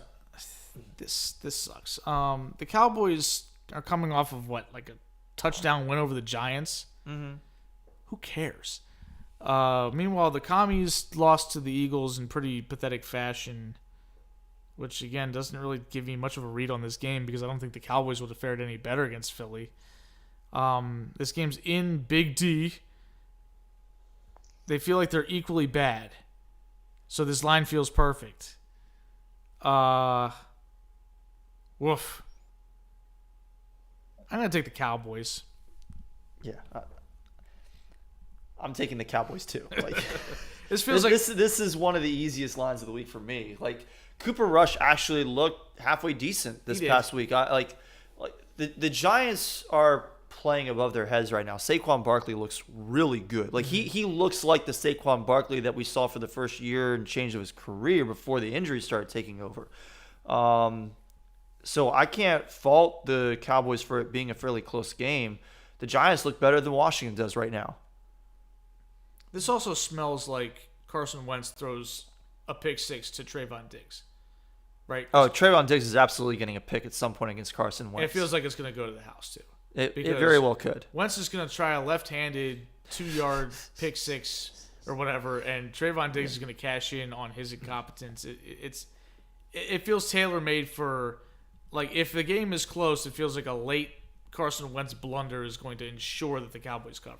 Yeah. Evan didn't pick. Evan, what you got? No. The Cowboys stink, but the Commanders stink even more. Cowboys roll in a snoozer, honestly. Seahawks-Lions. I think this line opened with the Lions as 5-point favorites.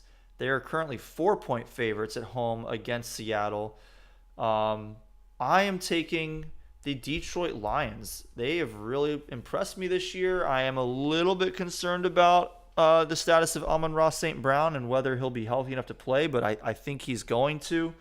I think, the Seahawks already are not the Seahawks of old, and they're going to be even less so 1 o'clock on the road. We've seen previously bad teams like the Panthers beat the good Seattle Seahawks when they have to play on the road at 1 o'clock. And the Lions are a pretty decent team right now. So I'm taking them here. Evan? This is probably a stupid pick. I'm picking Seattle. The 4.5 just seemed like a lot to me. Oh, well, I have 4.5 written. How many is it? It's -4. Okay. Still seemed like a lot to me. So give me Seattle. They're probably not going to win, but I think they lose by 3, maybe. Ugh. I don't have any confidence in Seattle, but then I also don't have any confidence in the Lions either. So, oh, jeez. Some of these games are some real duds on the slate this week. Eric?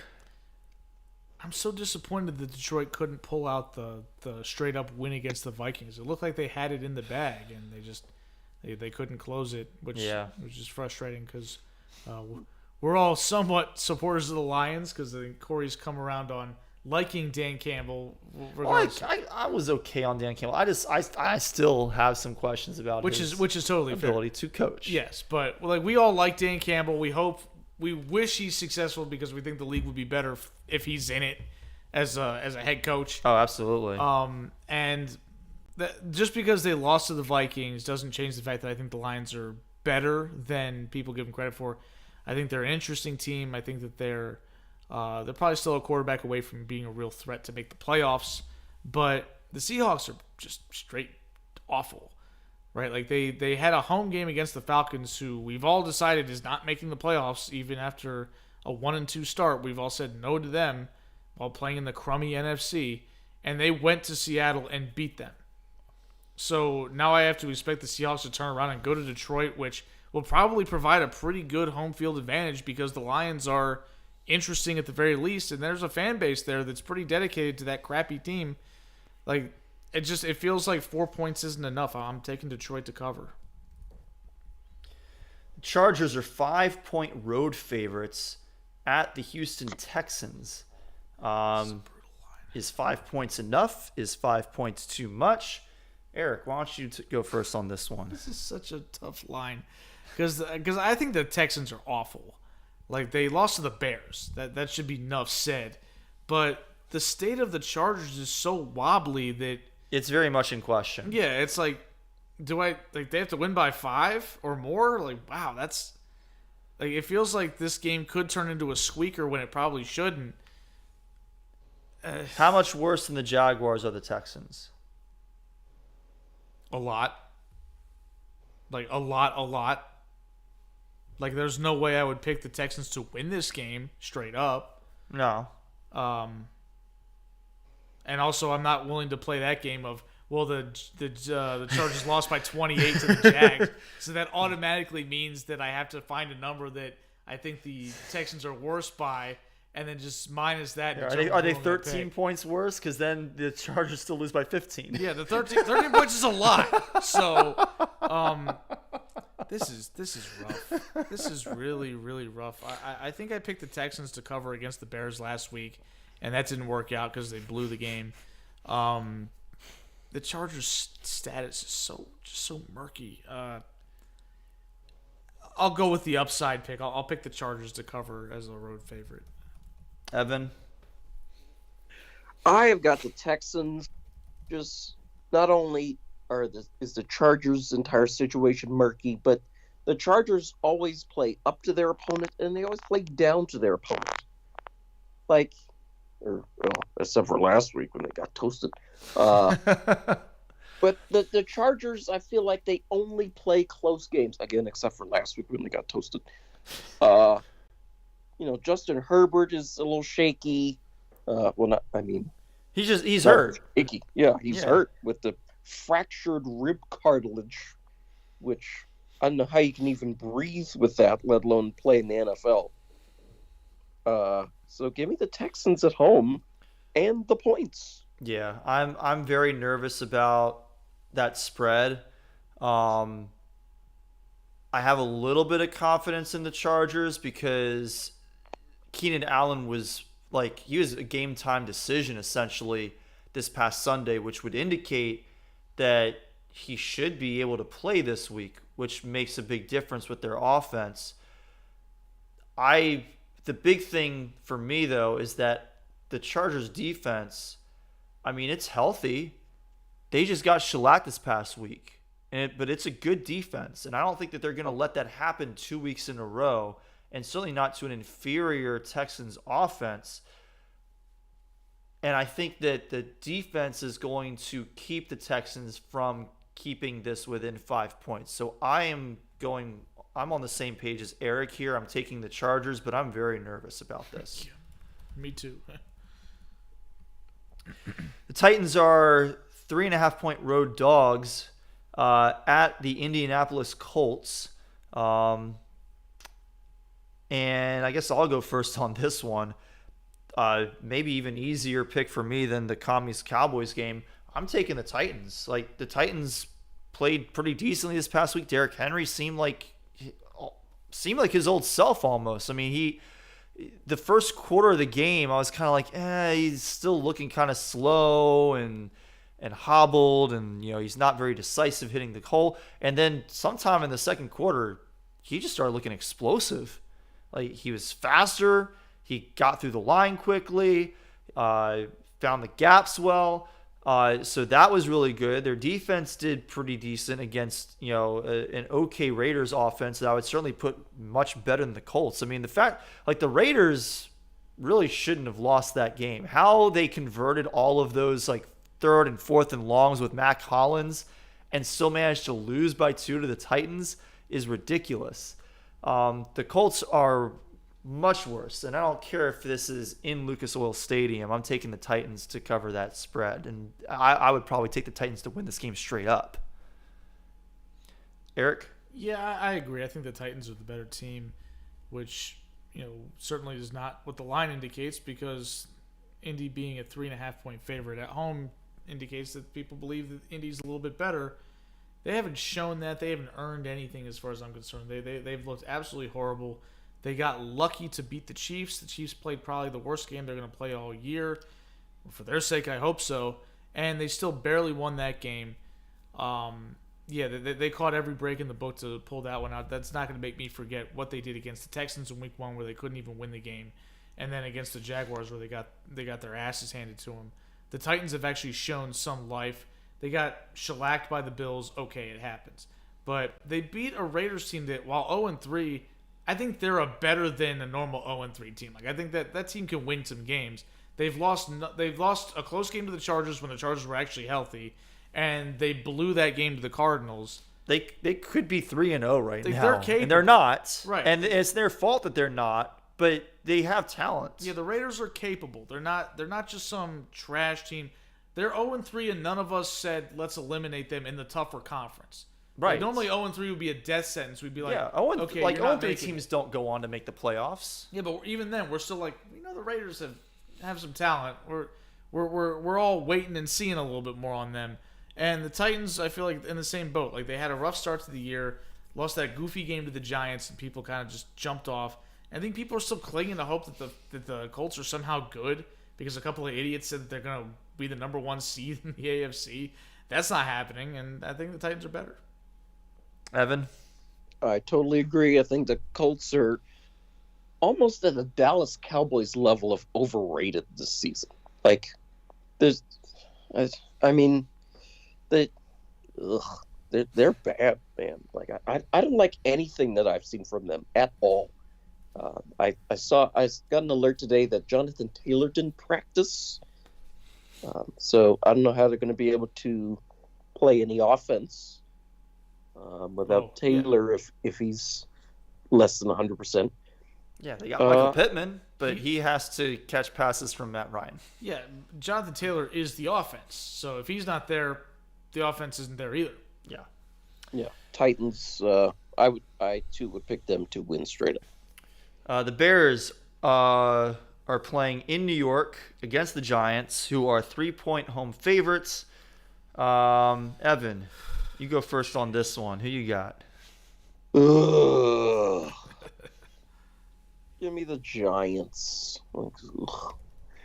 I mean, this is probably a dumb pick too, but I feel like the Bears are who we thought they were, and like 2-1. They don't have. Yeah, the Bears are 2-1. So are the Giants. Yeah, they are. Right, like I have very little confidence in the Giants, but I have zero confidence in the Bears. Like I don't think the Bears. I honestly have a hard time seeing how they win any more games this year. Just because they have no offense, they have no defense. It's a mess. So give me the Giants. Maybe Saquon gets going a little bit. Is Kadarius Toney healthy at the moment right now? I don't know. I like the vibes out of Brian Daboll. So give me the Giants. So I am taking Chicago. I'm taking Da Bears, because these two teams seem so similar to me. I mean, the Giants have Saquon Barkley, who's looking really good, but the Bears have David Montgomery and/or Khalil Herbert, who both look pretty good this season. Khalil Herbert coming off a huge game this past week. David Montgomery is a good running back. Their quarterbacks both can't really throw, but they can run the ball. But at least the Bears don't make Justin Fields throw a whole lot. Like, it doesn't seem like he really can, but he has not thrown 20 passes in a game this year. He's thrown 17 twice, and he's thrown 11 once. The Giants actually try to have Daniel Jones throw the ball, and Danny Pennies, as we called him last week, can't throw. The defenses, if I had to pick a team, I'd probably give the edge to the Bears. So, will they win this game? I don't know. The Giants could wind up 3-1 and really making me sweat over eliminating them going into week 1. But at a 3-point spread, I'm not willing to bet that the Giants are going to beat that. So I'm taking the Bears. Justin Fields has 297 passing yards through 3 games. It's so bad. I think that they said that's like the worst total through 3 weeks since like the 70s when they played ground and pound football. I think Cole Kmet had 2 catches this past week, and that was like half of their total. Yeah, and that's all 2 of his catches this year. Yeah, right. He sucks. If you ask me who's the better team between the two, I would begrudgingly say the Giants. Agreed.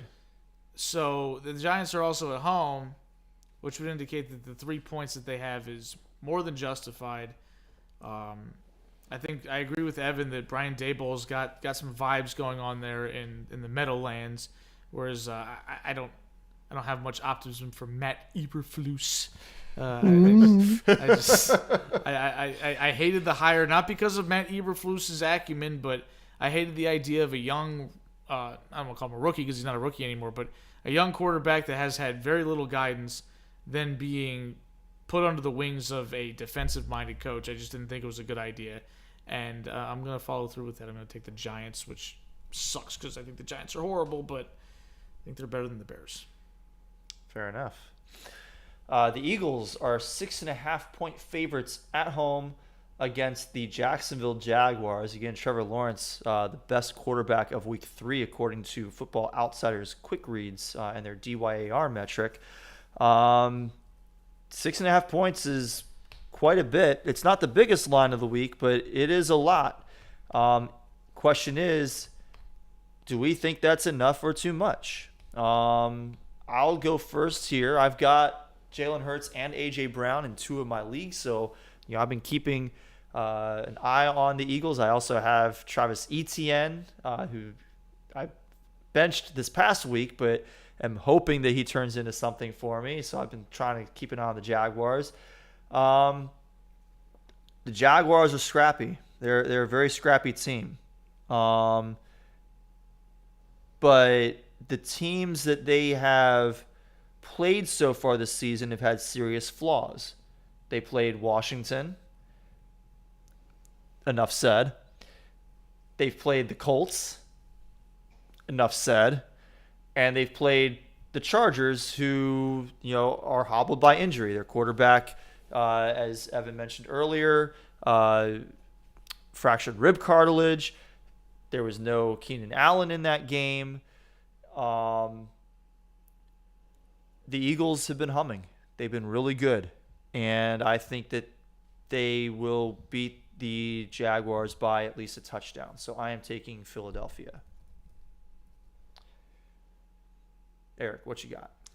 Well, I just I guess I just noticed the fact that the Jags logo has the teal tongue, the teal eyes, and the teal nose. I never really appreciated that color scheme, so shout out to them for that. And for that reason, I'm picking them to cover. No, I'm just kidding.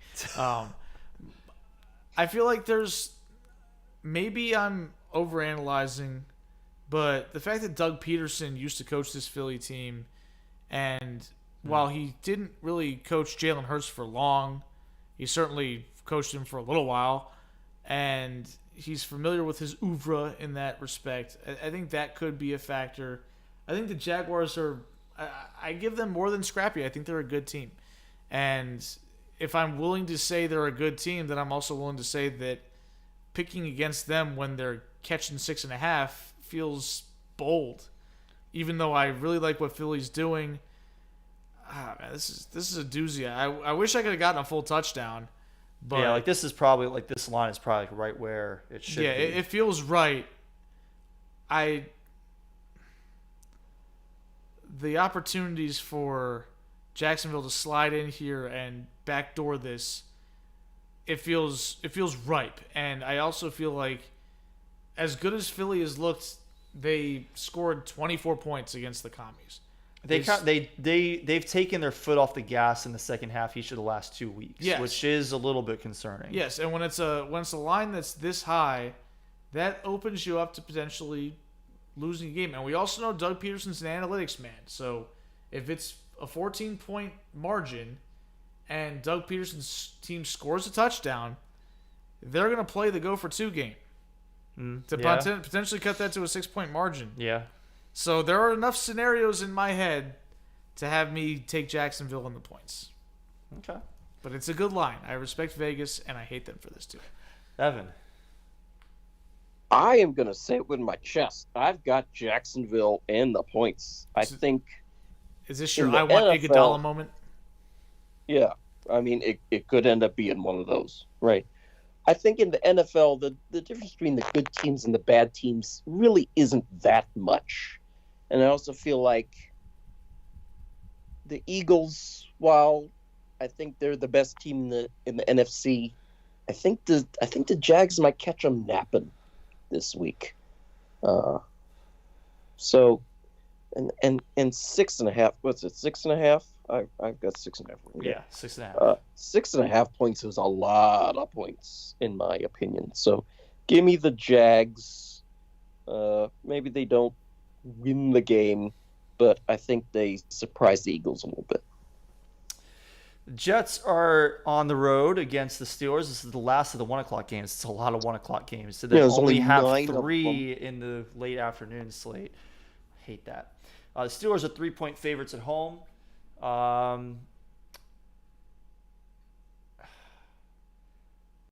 I've been racking my brain about this all day, and I mean it's tough because again, it sounds like Zach Wilson might be back this week, and that could make a pretty significant difference when you're dealing with a Steelers team that isn't really that great right now. Mitch Trubisky has not really been on the same page consistently with his receivers.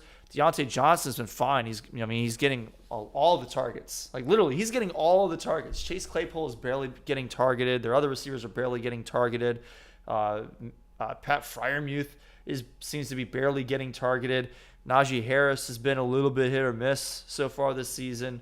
And TJ Watt is on IR, so he's out for at least the next few weeks. 3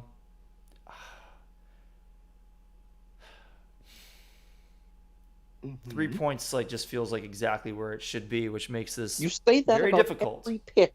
Not every pick, but a lot of them seem to be right where it should be, and that's makes what it this very exercise difficult. is. Well, yeah, that is what this exercise is, I guess. Give me the Jets and the points.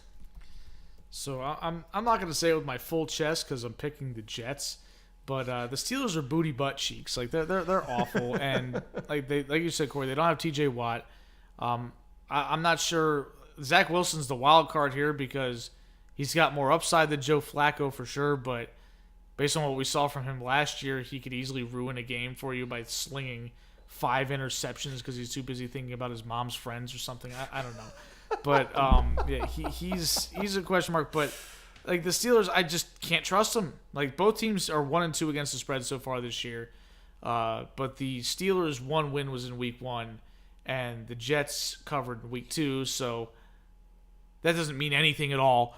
But I'm going to take New York just because I'm not sold that these teams are of equal quality. I feel like the Jets might be a little better right now.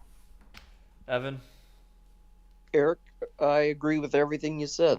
Give me the Jets. I don't see how the Steelers can score points. I think the Jets' defense is pretty good, maybe, kind of above average or something, and the Steelers' offense is a nothing burger.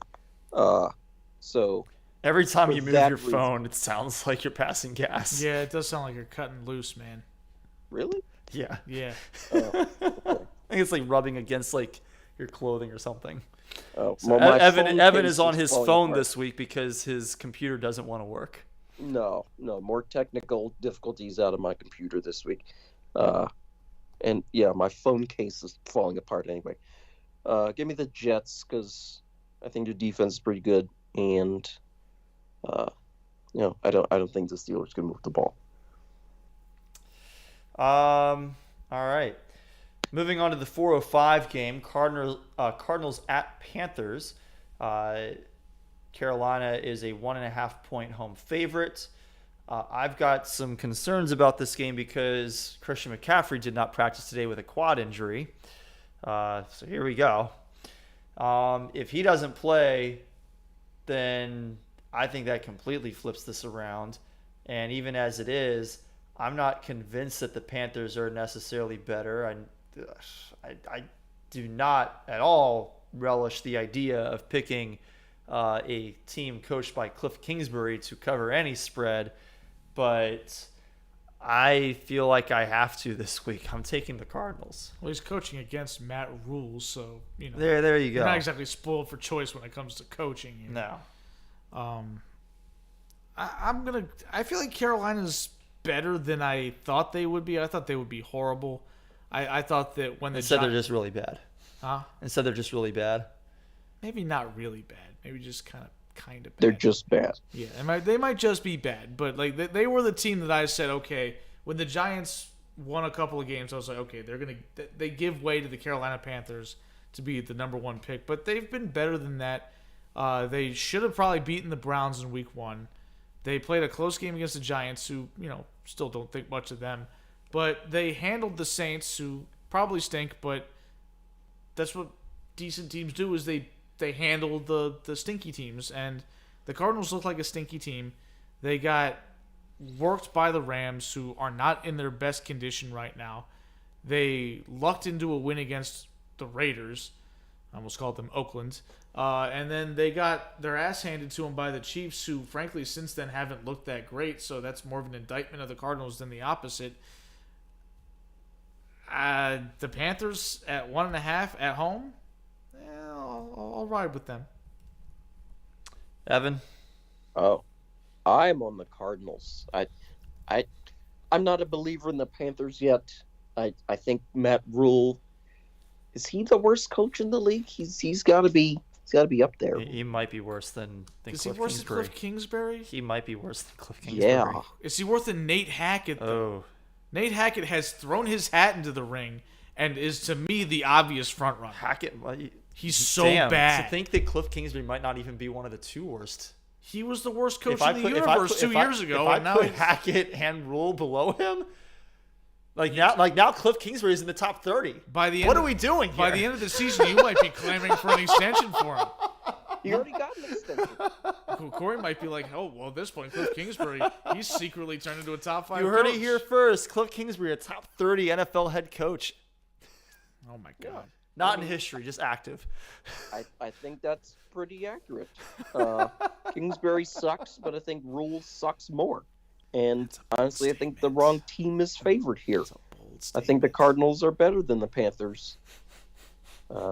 So give me Arizona on the road. The line indicates that the Cardinals are better than the Panthers because they're only catching 1.5 on the road, going Okay. east to or west to east. I'm just saying. Just saying. 425. Patriots at Packers. This is the biggest line of the weekend. Packers are 9.5-point home favorites against the Mac Jones-less New England Patriots. No McCorkle this week. I'm taking the Patriots. Yeah, me too. Oh, really? Okay. 9.5 points, man. The Packers can barely score 9.5 points with their offense right now. Like, I can't pick them to cover that line. That's insane. I can't pick them to cover the line. Packers roll. The Roll? Yes, roll. Well, I mean, if they're gonna beat that spread, they have to roll. Like we're talking 10 points. They don't roll anybody. How are the Patriots going to be able to play any football at all? They don't have to. They just give up one touchdown, and that's the game. That's it. Just one touchdown. Fall ass backwards into some special teams shenanigans, and kick a field goal, and suddenly now the Packers need to score 13 points to win. Get a Damian Harris touchdown. You never know. Things happen in football, man. 9.5 points is a lot, and the Packers have not earned my respect. Do something simple like have Brian Hoyer throw for 375 yards and 3 touchdown passes. It's a lot. Yeah. When's that going to happen? It's a lot. It's a lot. Don't count on it, man. Just Packers, big. It's a lot. Broncos at Raiders. Raiders are 2.5-point home favorites.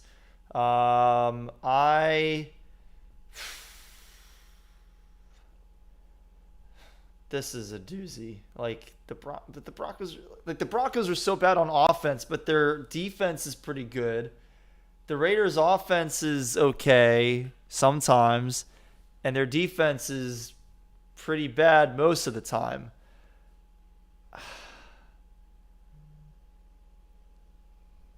It's only 2.5 points, though. I'm going to take the Raiders. I got the Raiders as well at home. I'm not a believer in the Broncos anymore. Like I'm out.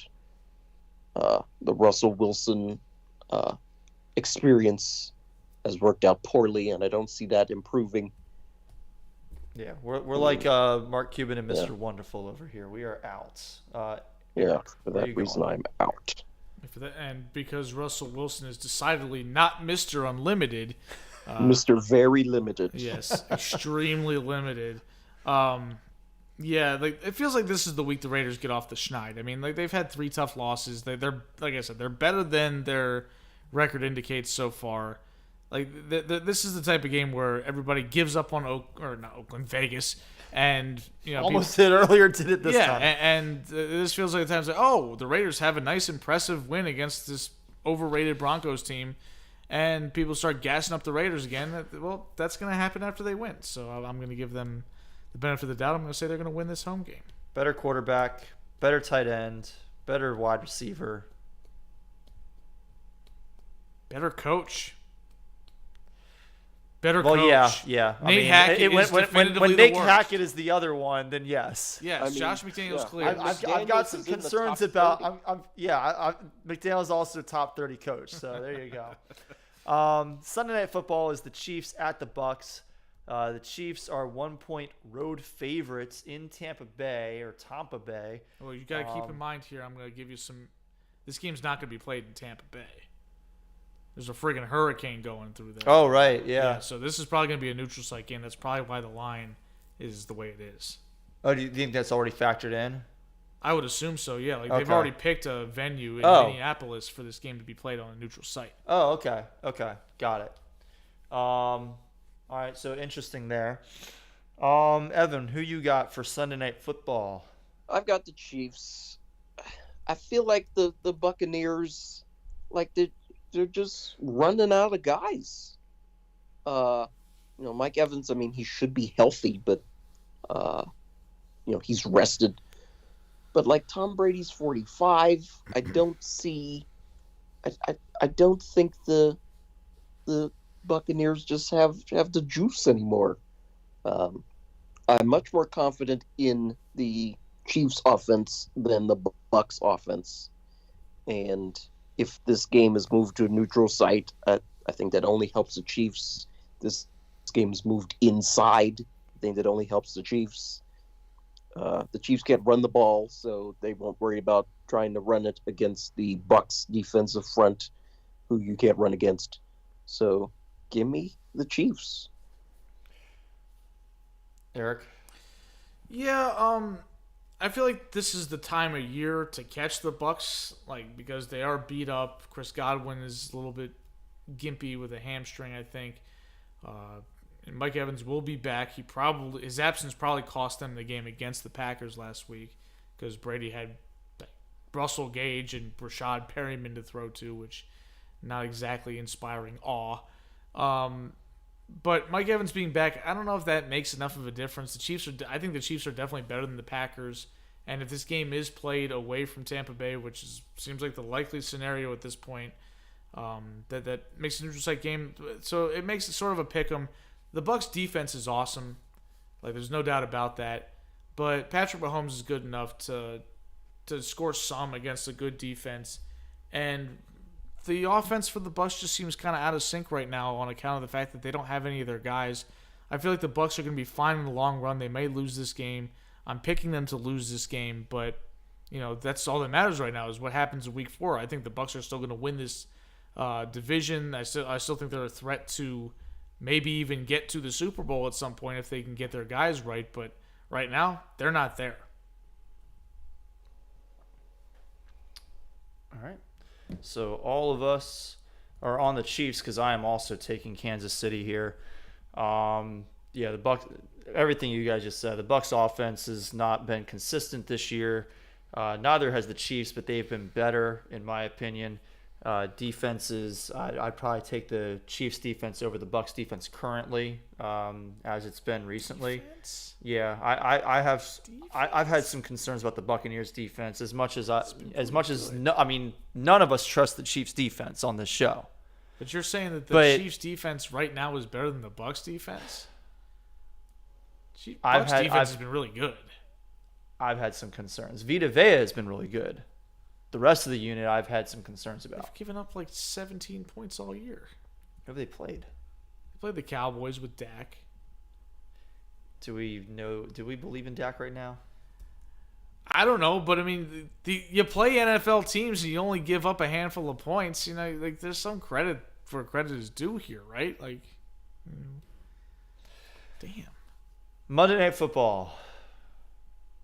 NFC West showdown between the Los Angeles Rams and the San Francisco 49ers. Our boy, Jimmy G, is a 1.5 point favorite in this game. Give me the Rams. I hate Jimmy G so much.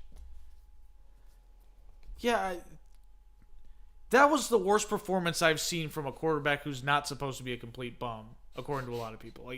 I don't understand how anybody could watch that game and not immediately say to everybody that says Jimmy G sucks, be like, oh, you're right. It was so clear. This dude blows. He can't play football. He's absolutely awful, and he doesn't seem to actually care that he's awful either. And that's what irritates me even more. I don't want to turn this into a whole Jimmy G sucks rant. Just give me the Rams and let's call it. Evan? Well, we know Jimmy G sucks. I think that's been well documented on this podcast. And with his play. on television in front of the whole world. Several times. However, with that said, I'm picking the Niners because I believe the Niners can run the ball, and I think they can run it effectively on the Rams. I feel like the Rams are more of a finesse team, where the 49ers are more of a smash mouth team. And a finesse team going to play against San Francisco, I don't think the Rams offense is going to have as much success against the 49ers defense, and I don't think the Rams defense are going to be able to completely bottle up the 49ers run game, even though we know, they know, and everybody else in the world knows that Jimmy G sucks and the Niners are going to run the ball. I think they can still run it effectively. Okay. Hopefully, Matt Stafford's wife doesn't throw any hot dogs at anybody this time. I thought it was pretzels. Oh. Okay. Well, yeah, maybe it is pretzels. But, yeah, for some reason I thought it was a hot dog. I thought it was pretzels. Yeah. You're probably right. You might be right. I don't know. Everybody's right. I have to verify that post-show conversation. Well, that does it for our Week 4 game picks against the spread.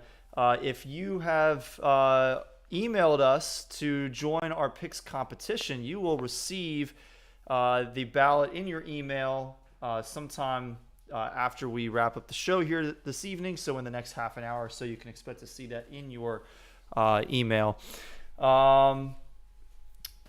That wraps it up as well for most of our topics. We do have one last thing, though. Evan, you went out of town. In fact, you went out of country this past weekend. That is why you were not able to watch a whole lot of the NFL action on Sunday. But how was your trip? It was a great trip. So I went down to Trinidad. And Tobago? Shout out yes. I didn't go to Tobago, but the country is called Trinidad and Tobago. So I went down to the island of Trinidad, just put it that way. And it was beautiful. We did a little bit of like sightseeing type stuff, took a lot of pictures.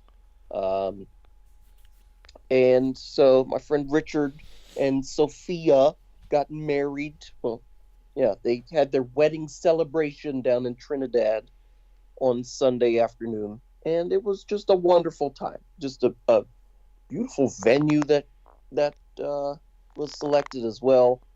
A unique wedding, I think. I think I've only been to like 4 or 5 weddings, but this one was the most different from the others, I'll say. And had a great time. I'd never been outside the United States before.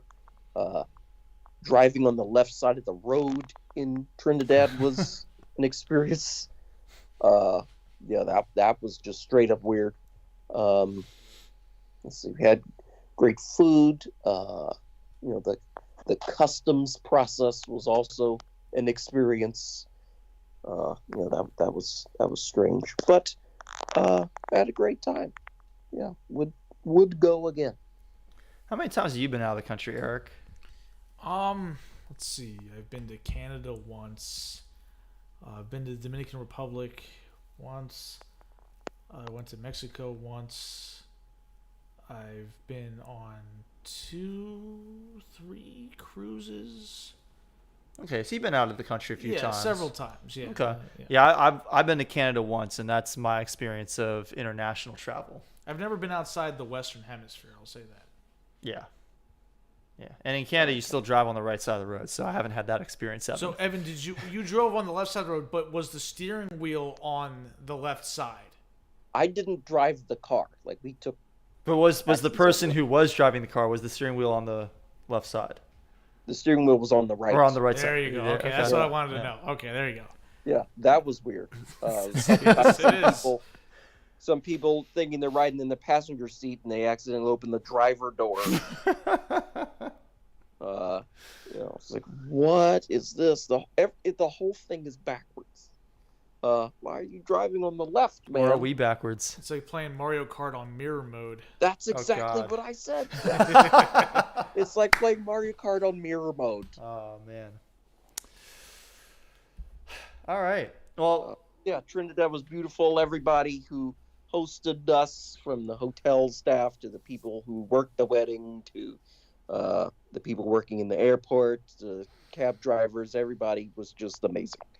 It was fun. all right. Well, let's go ahead and what was that? Congrats to Richard and Sophia, obviously. Yes. Congratulations to Richard and Sophia.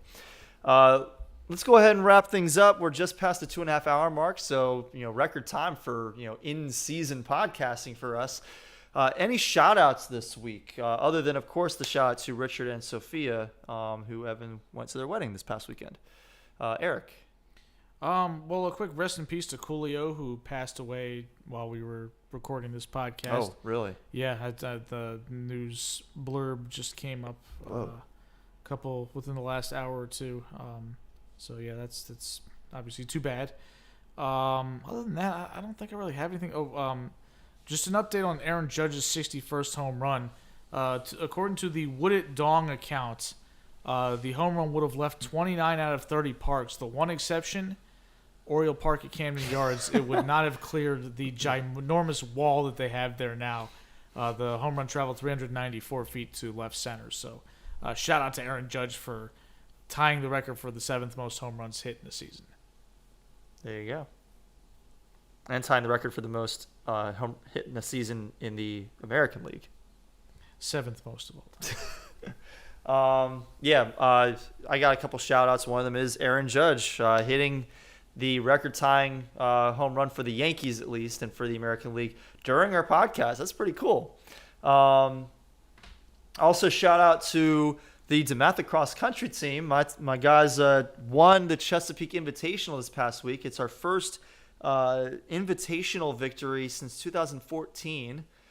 We had 7 finishers under 18 minutes in the 5K. We would have had 8, but one of our guys rolled his ankle and couldn't finish the race. We had the winner of the JV race. We had the 3rd place finisher in the JV race.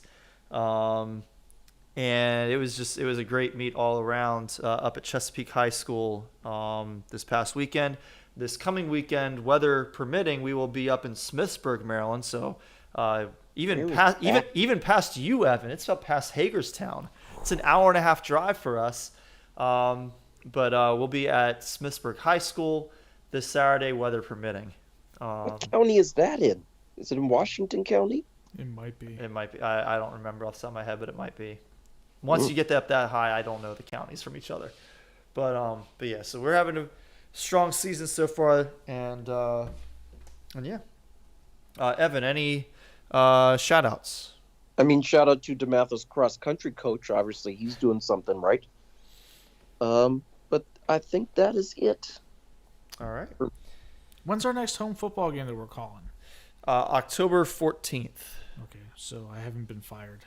No. That's good to know. Yeah. As we wrap up the show, be sure to hit that subscribe button wherever you're listening. If you're listening to us live and you haven't already done so, hit that bell icon on YouTube so that you're notified when we go live. You can track our podcast on Apple Podcasts, Spotify, Google Podcasts, and Amazon Podcasts, whichever one you prefer. If you happen to prefer a different podcatcher, let us know, and we will look into getting our content on their service. Follow us on Twitter at SportsBallers18. I am at Corey Puffett. Eric is at Quagmire67, and Evan is at Evan_Ash13. So you can follow us individually as well. You can find us on Facebook. Just search for the Sports Ballers Podcast. We notify our followers through both Facebook and Twitter on podcast day of the link that they can use to catch our show live. And of course, after the show, we always share the Apple Podcast link. But again, you can also find us on Spotify, Google, and Amazon. Email us, thesportsballers@gmail.com. You can send us mailbag questions. We haven't gotten any so far this football season. We would love to get some more mailbag questions because we like to have some interaction with our fans.